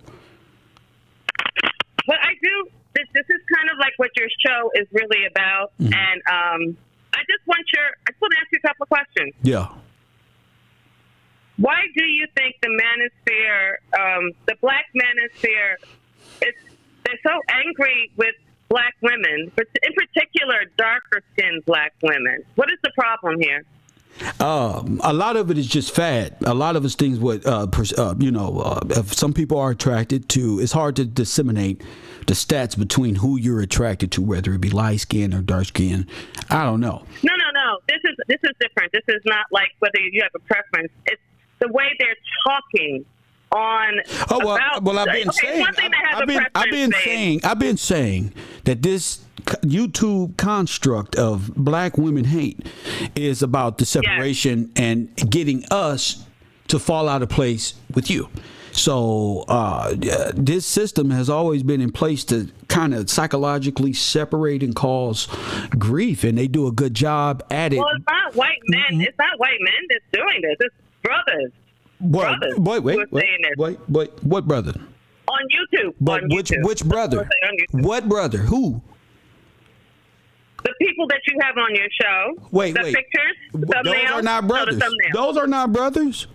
They're black dudes. One's African and one's to North African. Miss, that's not brothers. I'm from America. I'm a Negro. I'm a destroyed people. What you laughing at? We're not the same people. Hold on. Don't use your devilish semantics. This person from North Africa. Wait a minute. Give me a little respect. This isn't the same race as me. Neither one of these gentlemen. I have a particular race. What nationality are you? Dude, I'm black. Okay, what are you talking about? So now, if I said to you, this Chinese man have your lineage, you would tell me what? Stop it! Come on, Miss, I don't got time to play with no women when it comes to this. It's just my people dying in these streets. I was a young African American kid, grew up in a white supremacist where North Africans came over here with the assimilation process in the early 1900s, with American names. Press one. So it's not a laughing matter when you're talking about the destruction of our people by way of people from a different race but same skin tone. He is not Afro-American. His name is not on any deed. If he take his name and his great-grandfather belongs in a different country. My family been here since the beginning. Ain't nothing funny about the destruction of the American Negro. Show some respect of your own people, woman. You're not serious enough about yourself. You afraid of truth. All right. Shut up. Shut up. You don't hold nothing serious in your life, and the people controlling you is putting papers in front of you. I can see you. Press 1. You talking about something. This conversation is beneath me. You better get in your word and repent, devil.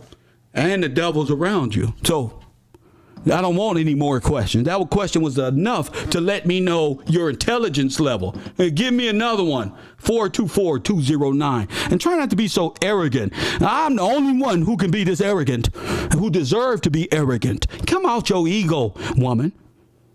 Come out your ego. Unknown I'm a caller. realist. Press 1 for real. Call Van Kush TV, New York. You on the air talking. You know it's too funny. You asked for somebody to call in and read John 3:16, please. Yes, ma'am. Yes, I'm gonna pull it up. Are you reading it? Are you reading it? Yes, you want to read it, right? Yes. Okay, no problem. I'm sorry. So, I was exerting my leftover energy from the last caller. Go ahead. That's okay. We know what it is. They don't want this truth to get out. That's right. But you know. And you're doing a wonderful job. I told you. So this is Jesus and John talking to his disciples. Right. Go ahead. Right. You said John chapter 3, verse 16. Yes. Start from there, right? Yes. Okay. So it reads, chapter 16. What is that? John. Wait, you said 3:16? I thought that's what you asked. No, I said John. What did I say? What? John 16. Is it John 16? What? Because it starts off with God so loved the world and verse 16. No, not that. Not that.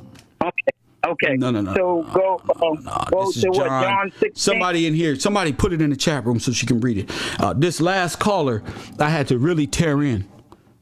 But so whenever truth goes, yes, you know hold on 1 second. I'm going to get it for you so you can read it.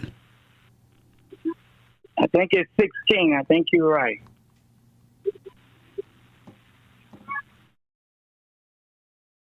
And these things will they do unto me? Unto you? I don't know if that's it. Yeah, John 16. You got it. Go ahead. Okay. So these things, it starts off with these things have I spoken unto you, that ye should not be offended. They shall put you out of the synagogue. Yea, the time cometh that whosoever killeth you will think that he doeth God's service. Yes. And these things will they do unto you, because they have not known the Father nor me. That's right. But these things have I told you, that when the time shall come, ye may remember that I told you of them. And these things I said not unto you at the beginning, because I was with you. Now hold on. This is Jesus saying he was there at the beginning. Yeah. Because I was with you. Go ahead. Yeah. But these things have I told you, that when the time shall come, ye may remember that I told you of them. And these things I say not unto you at the beginning, because I was with you. But now I go my way to him that sent me. And none of you asked me, whether goest thou? But because I have said these things unto you, sorrow hath filled your heart. Nevertheless, I tell you the truth, it is expedient for you that I go away.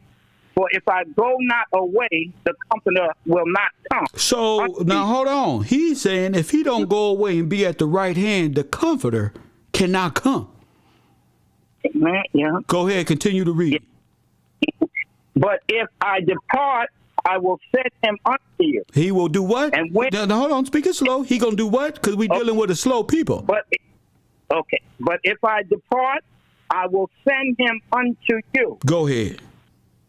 Okay. And when he is come, he will reprove the world of sin and of righteousness And he will reprove the world of sin, righteousness, and judgment. Go ahead.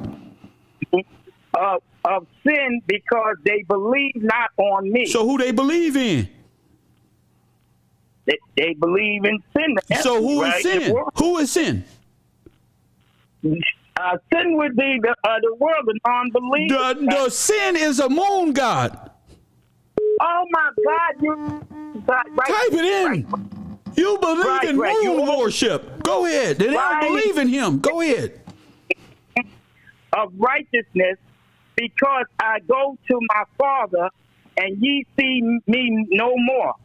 Of judgment, because the prince of this world is judged. That's right. I have yet many things to say unto you, but ye cannot bear them now.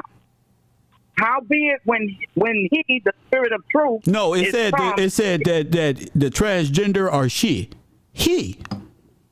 No, he said he. Right? He. Okay, that's male. Okay, go ahead. Howbeit, when he, the Spirit of truth, is come, he will guide you into all truth. That's right. For he shall not speak of himself, but whatsoever he shall hear, that shall he. And he will show you things to come. He shall glorify me, for he shall receive of mine and shall show it unto you. All things that the Father hath are mine. So therefore I say, now wait a minute. Now he is gonna have the power.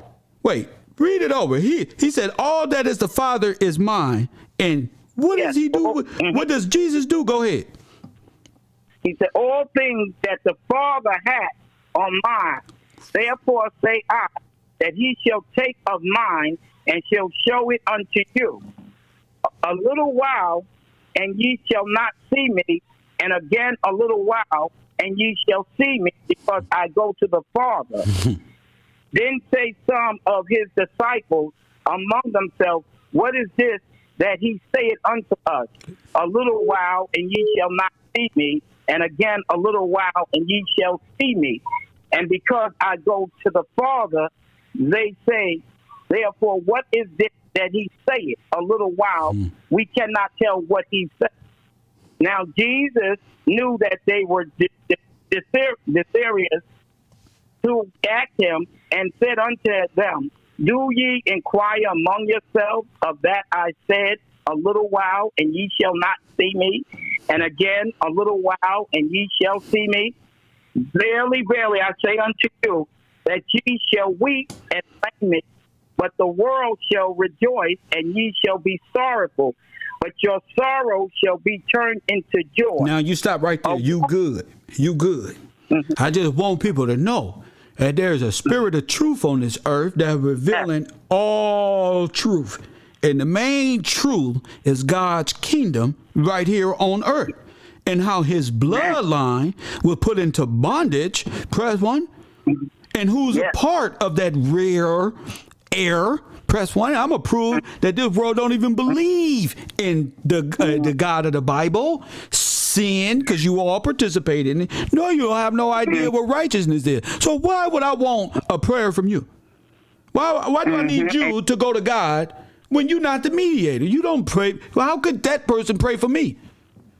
Okay. You need somebody to pray for you. God sends redeemer, comforters, and spirit of truth to help you and free you from this bondage, and y'all playing around. It's down there World War III, and y'all dancing and twerking around, playing. Go ahead. Amen. The way you summed it up, I wholeheartedly agree with you. Beautiful. And what you're telling us, the time is at 10, and there's no time to play. So either they going to get it or not. But I thank God. I've been saying it for 2 years.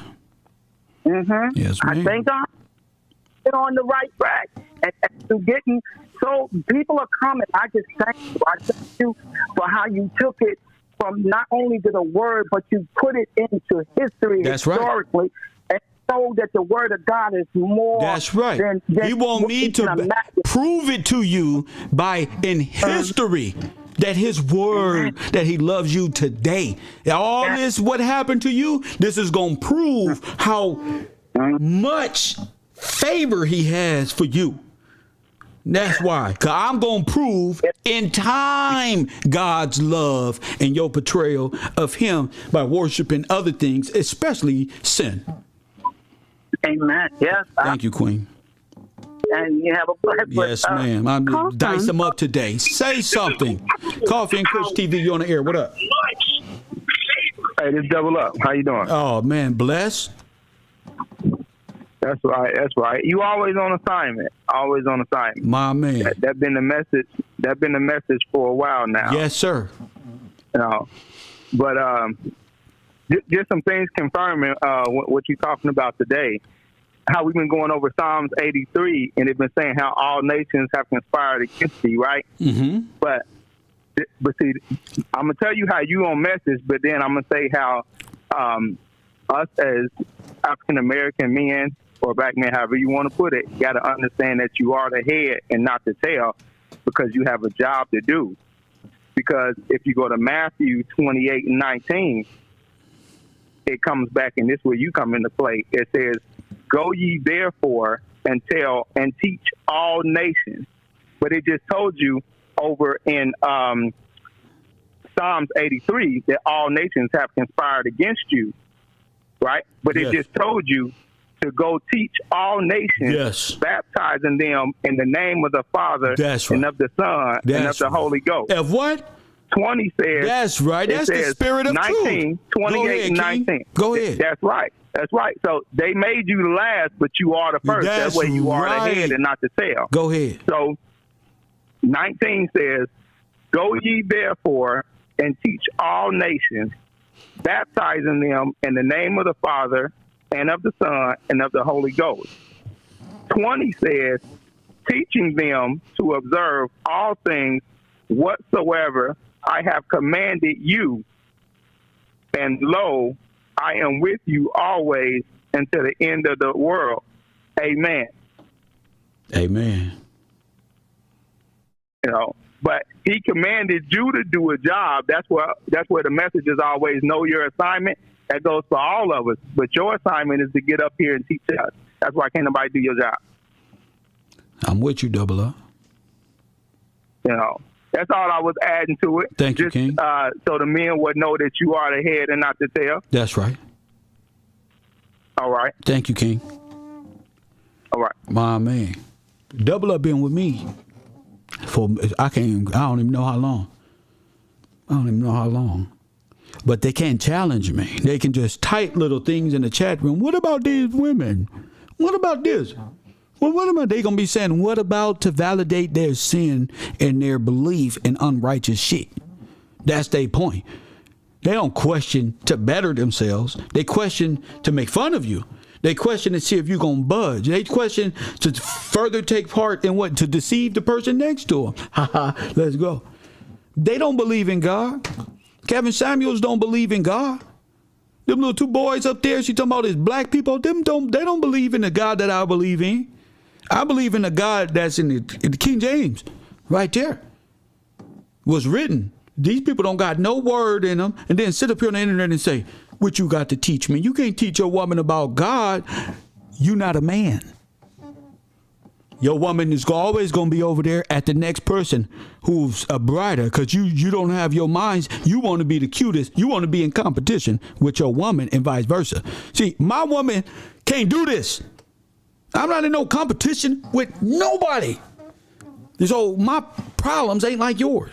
My confidence level ain't like yours. It don't protrude. Oh, let's put them down so I can feel better. I'm not in competition.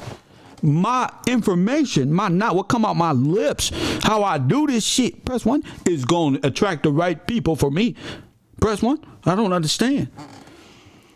424-209-9506. Cash App, hashtag is Gills Gang. You know what it is. Kevro or nothing. 424-209-9506. And I'm not satisfied. I think there's more callers out there somewhere.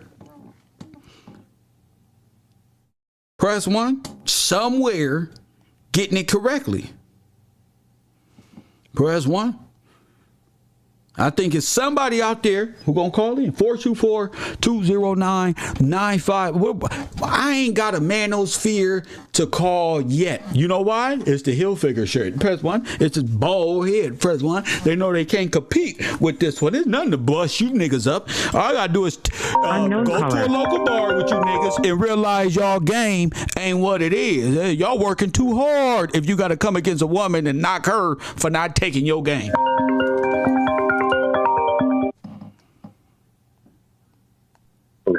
Coffee and Kush TV, you on the air. What up? What's up, King? It's Ollie, man. I just want to call in. And, Ollie in the building. What's up, my guy? Oh, man, just living, man, and enjoying yes, life. How's man. the family? Family's good. Dad man. is good? God got us under his watch. That's man. right. That's right. Tell Papa I said what up. I will do. Yes, sir.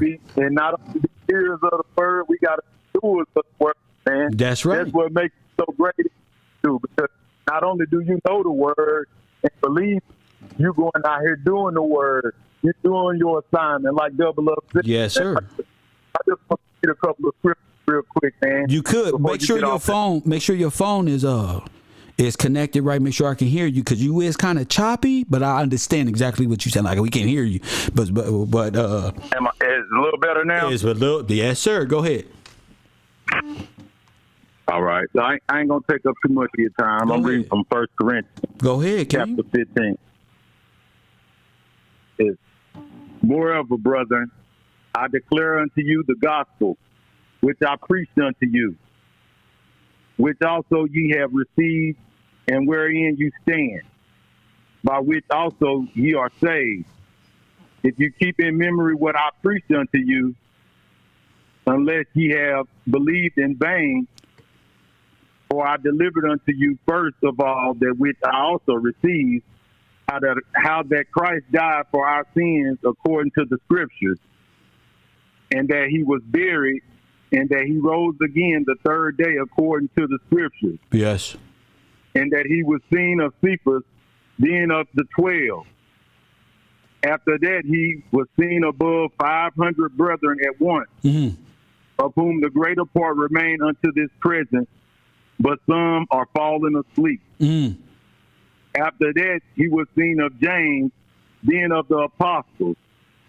And last of all, he was seen of me, also as one born out of due time. For I am the least of the apostles, that I am not meet to be called an apostle, because I persecuted the church of God. But by the grace of God, I am what I am. And his grace, which has bestowed upon me, was not in vain. But I labored more abundantly than they all. Yet not, but the grace of God, which was with me. Therefore, whether it were I or they, so we preach, and so ye believe. Now, if Christ be preached that he rose from the dead, how say some among you that there is no resurrection of dead? But if there be no resurrection of the dead, come on, then is Christ not risen? That's right. And if Christ be not risen, then is our preaching vain, and your faith is also vain. Ye and we are found false witnesses of God, because we have testified of God that he raised up Christ, whom he raised not up, if so be that the dead rise not. For the dead rise not, then is Christ not raised? And if Christ be not raised, your faith is vain. Ye are yet in your sins. Then they also which are fallen asleep in Christ are perished. If in this life only we have hope in Christ, we are of all men most miserable. But now is Christ risen from the dead and become the first fruits of them that slept. Oh, my goodness. For since by man came death, by man also the resurrection of the dead. For as in Adam all die, even so in Christ shall all be made alive. That's right. But every man in his own order, Christ the first fruits afterward, they that are Christ at his coming, then cometh the end, when he shall deliver up the kingdom to God, even the Father, when he shall have put down all rule and all authority and power. For he must reign till he have put all enemies under his feet. Underwear? The last underwear? enemy under his feet. That's right. A footstool. Right. The last enemy. Yeah. The last enemy that shall be destroyed is death. He says, for he hath put all things under his feet. But when he said all things are put under him, it is manifest that he is expected, which did put all things under him. And when all things shall be subdued unto him, then shall the Son also be subject unto him that put all things under him, that God may be all in all. Else what shall they do which are baptized for the dead, if the dead rise not at all? Why are they being baptized for the dead? And why stand in jeopardy every hour? I protest by rejoicing which I have in Christ Jesus our Lord, I die daily. If after the manner of men I have fought with beasts, Ephesus, what advantage is it me if the dead rise not? Let us eat and drink, for the morrow we die. But not deceive, evil communications corrupt good manners. Awake to righteousness and sin not. For some have not the knowledge of God. I speak this to your shame. But some men will say, how are the dead raised up?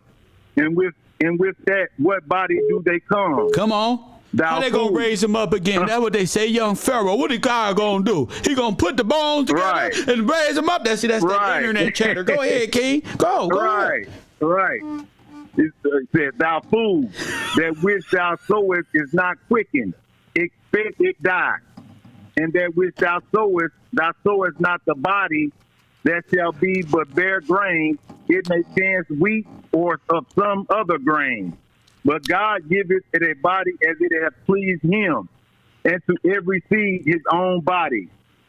All flesh is not the same flesh, but there is one kind of flesh of men, another flesh of beasts, another of fishes, and another of birds. There are also celestial bodies and bodies terrestrial, but the glory of the celestial is one, and the glory of the terrestrial is another. There is one glory of the sun, and another glory of the moon, and another glory of the stars. For one star different from another star in glory. So also is the resurrection of the dead. It is sown in corruption. It is raised in incorruption. It is sown in dishonor. It is raised in glory. That's right. It is sown in weakness. It is raised in power. It is sown a natural body. It is raised a spiritual body. There's a natural body and there's a natural spiritual body. Go ahead, King. Yes. And so it is written, the first man, Adam, was made a living soul. The last Adam was made a quickening spirit. Howbeit, that was not first which is spiritual, but that which is natural. And afterward, that which is spiritual. The first man is of the earth, earthy. The second man is the Lord from heaven. As is the earthy, such are they also that are earthy. And is the heavenly, such as they are also heavenly. And as we have borne the image of the earthy, we shall also bear the image of the heavenly. Now this I say, brethren, that flesh and blood cannot inherit the kingdom of God. Come on now. Neither do corruption inherit incorruption. Behold, I show you a mystery. We shall not all sleep, but we shall all be changed. In a moment, in the twinkling of an eye, at the last trump, for the trumpet shall sound, and the dead shall be raised incorruptible. And we shall be changed. For this corruptible must put on incorruption, and this mortal must be immortality. That's right. So when this corruptible shall have put on incorruption, and this mortal shall have put on immortality, then shall be brought to pass the saying that is written, death is swallowed up in victory. That's right. O death, where is thy sting? O grave, where is thy victory? The sting of death is sin, and the strength of sin is the law. But thanks be to God, which giveth us the victory through our Lord Jesus Christ. And this last verse right here, man, I read it and I do nothing but think about you, man, because you stand in the gap for so many when you're doing this. And it says, therefore, my beloved brethren, be ye steadfast, unmovable, always abounding in the work of the Lord. For as much as you know that your labor is not in vain in the Lord. So, my brother, just keep doing what you're doing. Much love my way. You know, I know love you, bro. No, I don't care about that. No, you called in with this word, I love brother. you too, my That's brother. just so powerful and so needed. So in due time, everyone will come in due time. Ain't no discord. You come in as you see fit. I said, I think it's going to be somebody out there who need to call in. And guess who called in? The one person that I wanted to call in. I want to give a blessing to the readers, hearers, and the doers of the Lord's word, man. Much love to you, kid, bro, man. And you know I'll be in touch, my brother. Yes, sir. Blessings to the family, man. Thank you. Blessings to yours as well. My man. Ain't nothing better than that. Ain't nothing better than being brothers in Christ, G. For God, G. Trying to be better in this demonic ass world where the system has torn up. What Tupac say? We not allowed to have no black family. We not allowed to. And shit hit me. We not allowed to. I'm not allowed to tell you I love you, sister. I'm against these niggas over here because I'm going to have some woman in New York trying to blend us all together. She wants you to think that they my brothers. I want you sisters to know those are foreigners. See, like her in her mouth, I'm a black woman, it is a foreigner. I can smell a foreigner a mile away. And if you're an American Negro and you talk like a foreigner, that's where you going. That's where you going. I ain't nothing worse than a female arguing with me about this right here. And they not coming from the word. They coming from themselves. That's why I'm not debating. I ain't know y'all women ain't nothing. Y'all women are beautiful. Beautiful. God made you that way.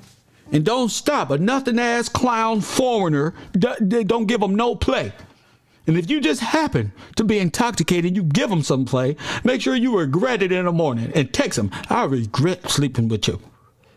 Ooh, I ain't know. You not Negro? Press 1, because that's the whole plan right there, is to get me to hate you and you to hate me. Coffee and Kush TV, you on the air. What up? What's going on?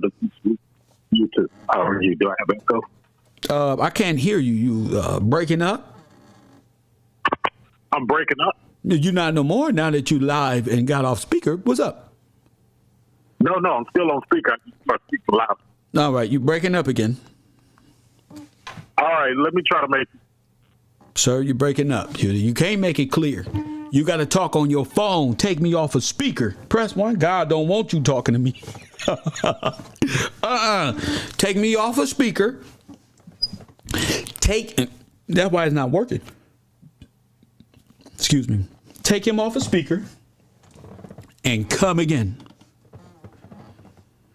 Ain't no, you still on speaker. Take me off. It's a personal call. Press 1. People like to call me on speaker, be looking around. I do it. No, take me off. I want to talk to you. Press 1. See, men want to come with 10 people listening. No, it's enough people here listening. What's up? Talk that shit. All in. I don't want 10 people listening. 10 people is listening to my show. There's no reason to be on speakerphone.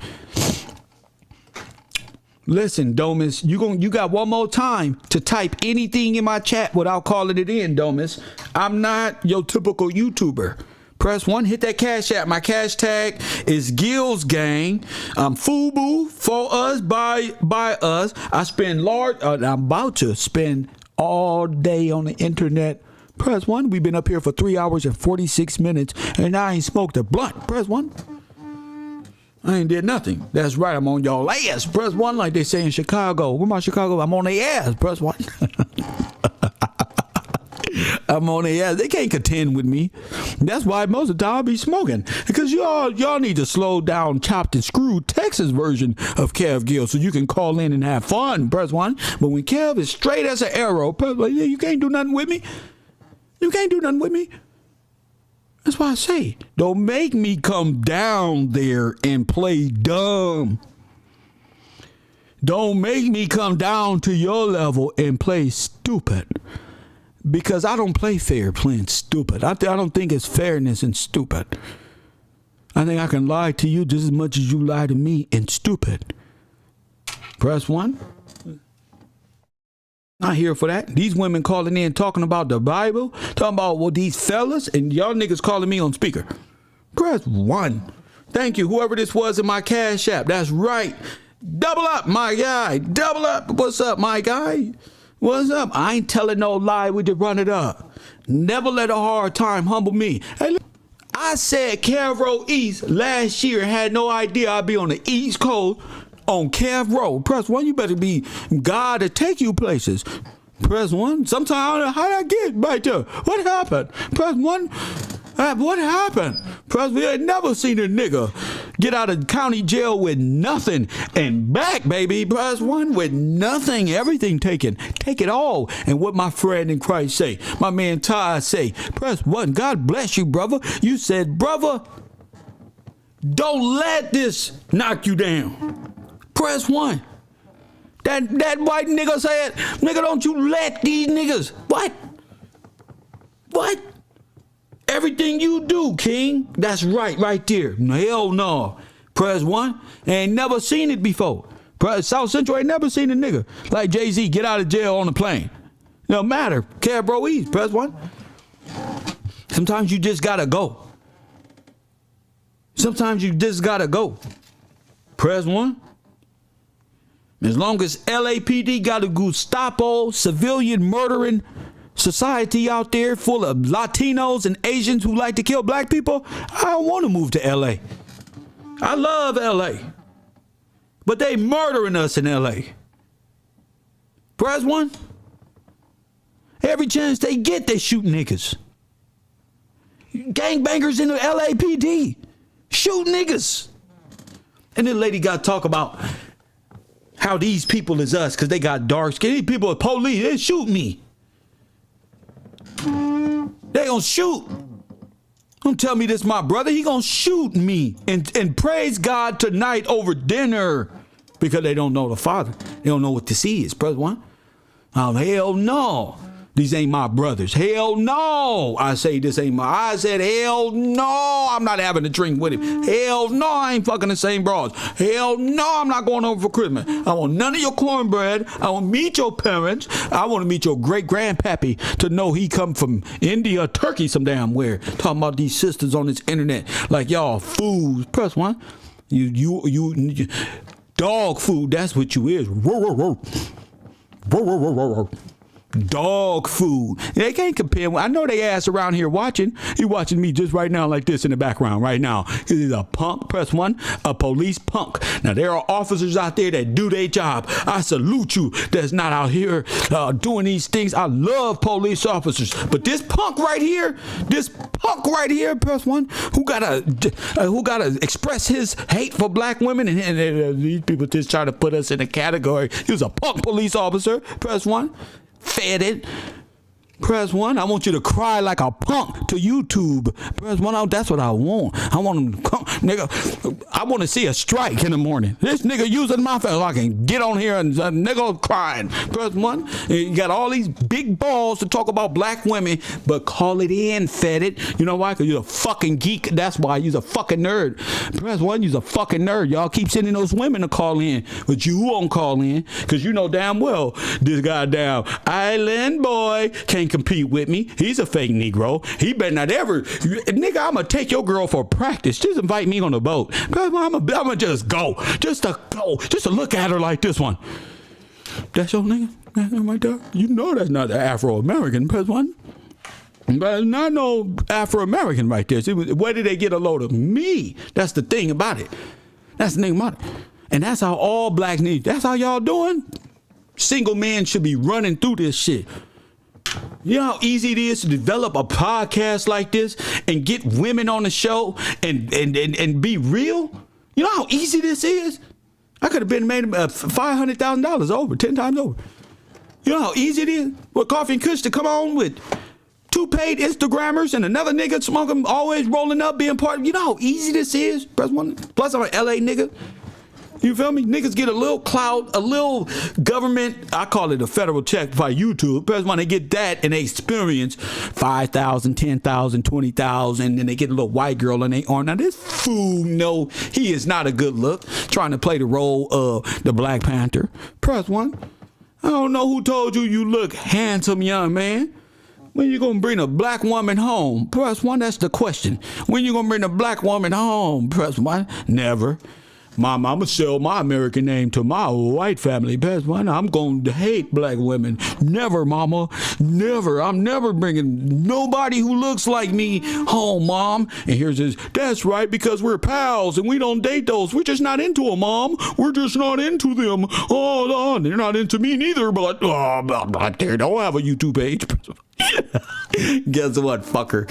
I do Coffee and Kush TV morning show. Make sure you support the broadcast. Go over to Gills Gang on my Cash App. Hey, and support the broadcast. Another way you can support is by calling it in, hitting that like button, liking, sharing, press 1 and sharing, and getting us in the algorithms. I'm solo bolo. You don't never see no special guests on my show. This is one nigga at a time. Coffee and Kush TV. Kev Gills, you on the air? What up? What's going on, Kel? Talking shit. I'm trying to get fed it. Police asked to call in, but he's scared. Go ahead.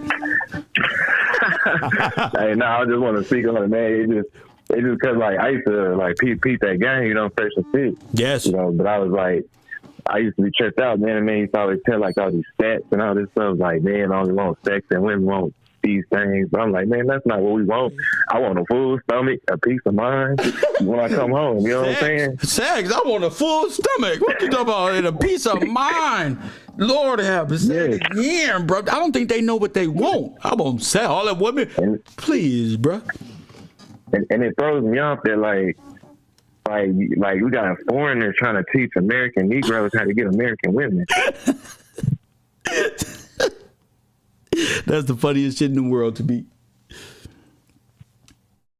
And it just throws me out, man, because like it's misleading, man. Like and like right now, you can see that it's blowing up in their face now. You know what I'm saying? Because end of the day, like we come into realization of what it really is what, and you know what I'm saying? What they preaching ain't what that is.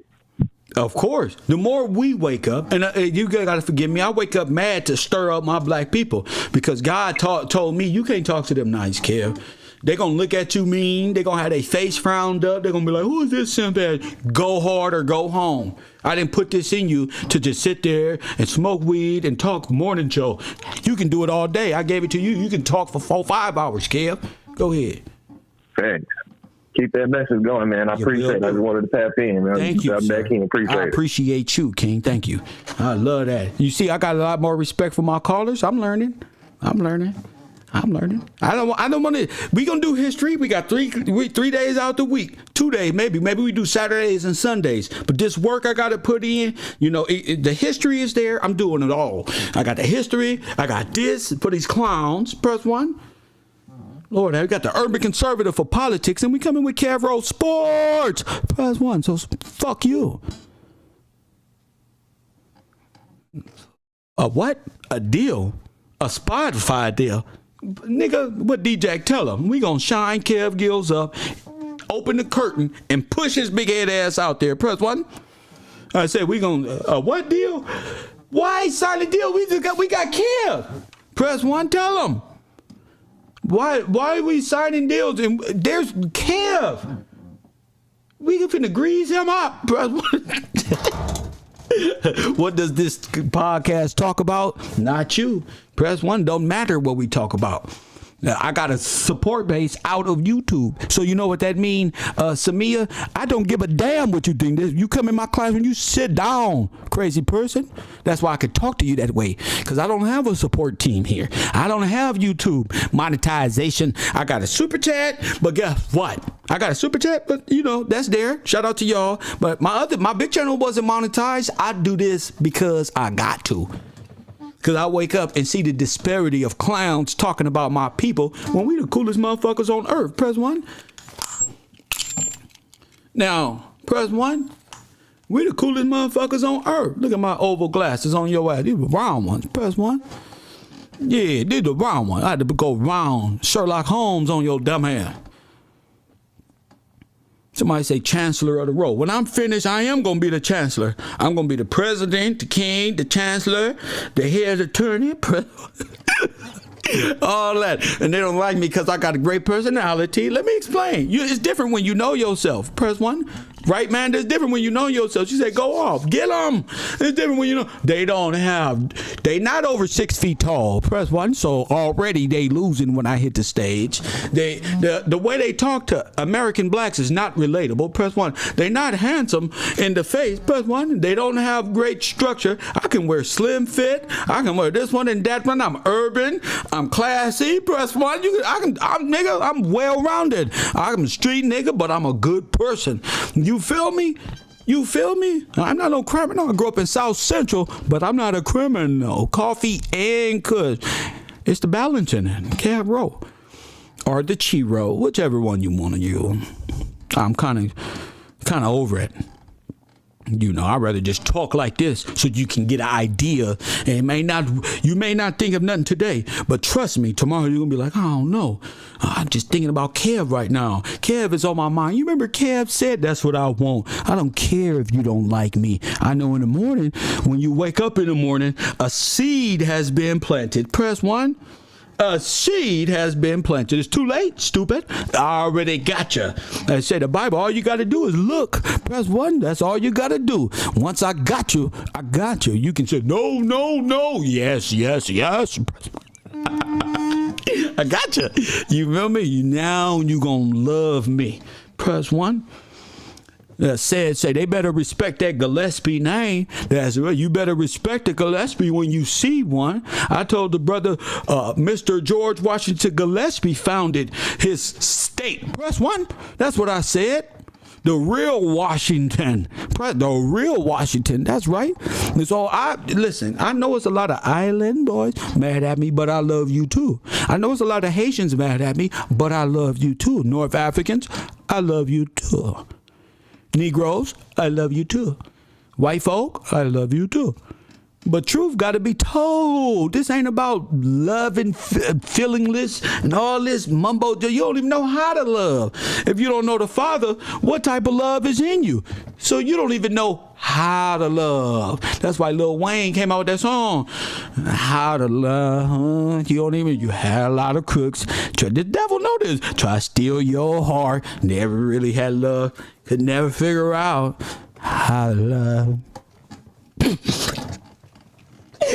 How to love. So I'm not looking for your love. You don't know how to be a friend. You don't know how to love. You don't know how to do nothing that I'm around. So trust me. And you don't even know how to pray. And you don't even believe in God. So you I'm done with y'all, G. Coffee and Kush TV. Shout out to the ones who hear the message. You feel me? Shout out to the ones who hear the message, though. Kev Rowe. That's the thing about it. 424-209. I ain't met a hater yet. A hater be in my comment section. A hater be around watching, trying to see what they can get from me. I freestyle every day. You can learn a lot from me if you just sit right there. You ain't got to tell you nothing. Just sit right there. You ain't got to befriend me and pretend. I'm going to give you all that for free, for nothing. Press 1. I'm going to give it to you all. You don't got to be fake for this. You don't got to pretend. You don't have to. You see, Ali called in. I ain't talked to Ali in how long? I be talking so much shit. Ali, one mic, say it don't matter. Dan Nala, I don't give a damn. You know why? Because if I'm right, the truth will set you free. If I'm right, the truth don't care about no feelings. It don't care about how much you hate the person that said it, what he said to you. The truth gonna make you love it. The truth, you gonna love the truth. Press 1. And who gave it to you? That's going to supersede your hate. What you think is hate, or I don't like this. Somebody's class. Don't come to class. You don't like school? Don't come to class. Coffee and Kush TV. I love y'all. I'll see y'all later. And to have some more time for the night, I'm going to get up out of here. Have me some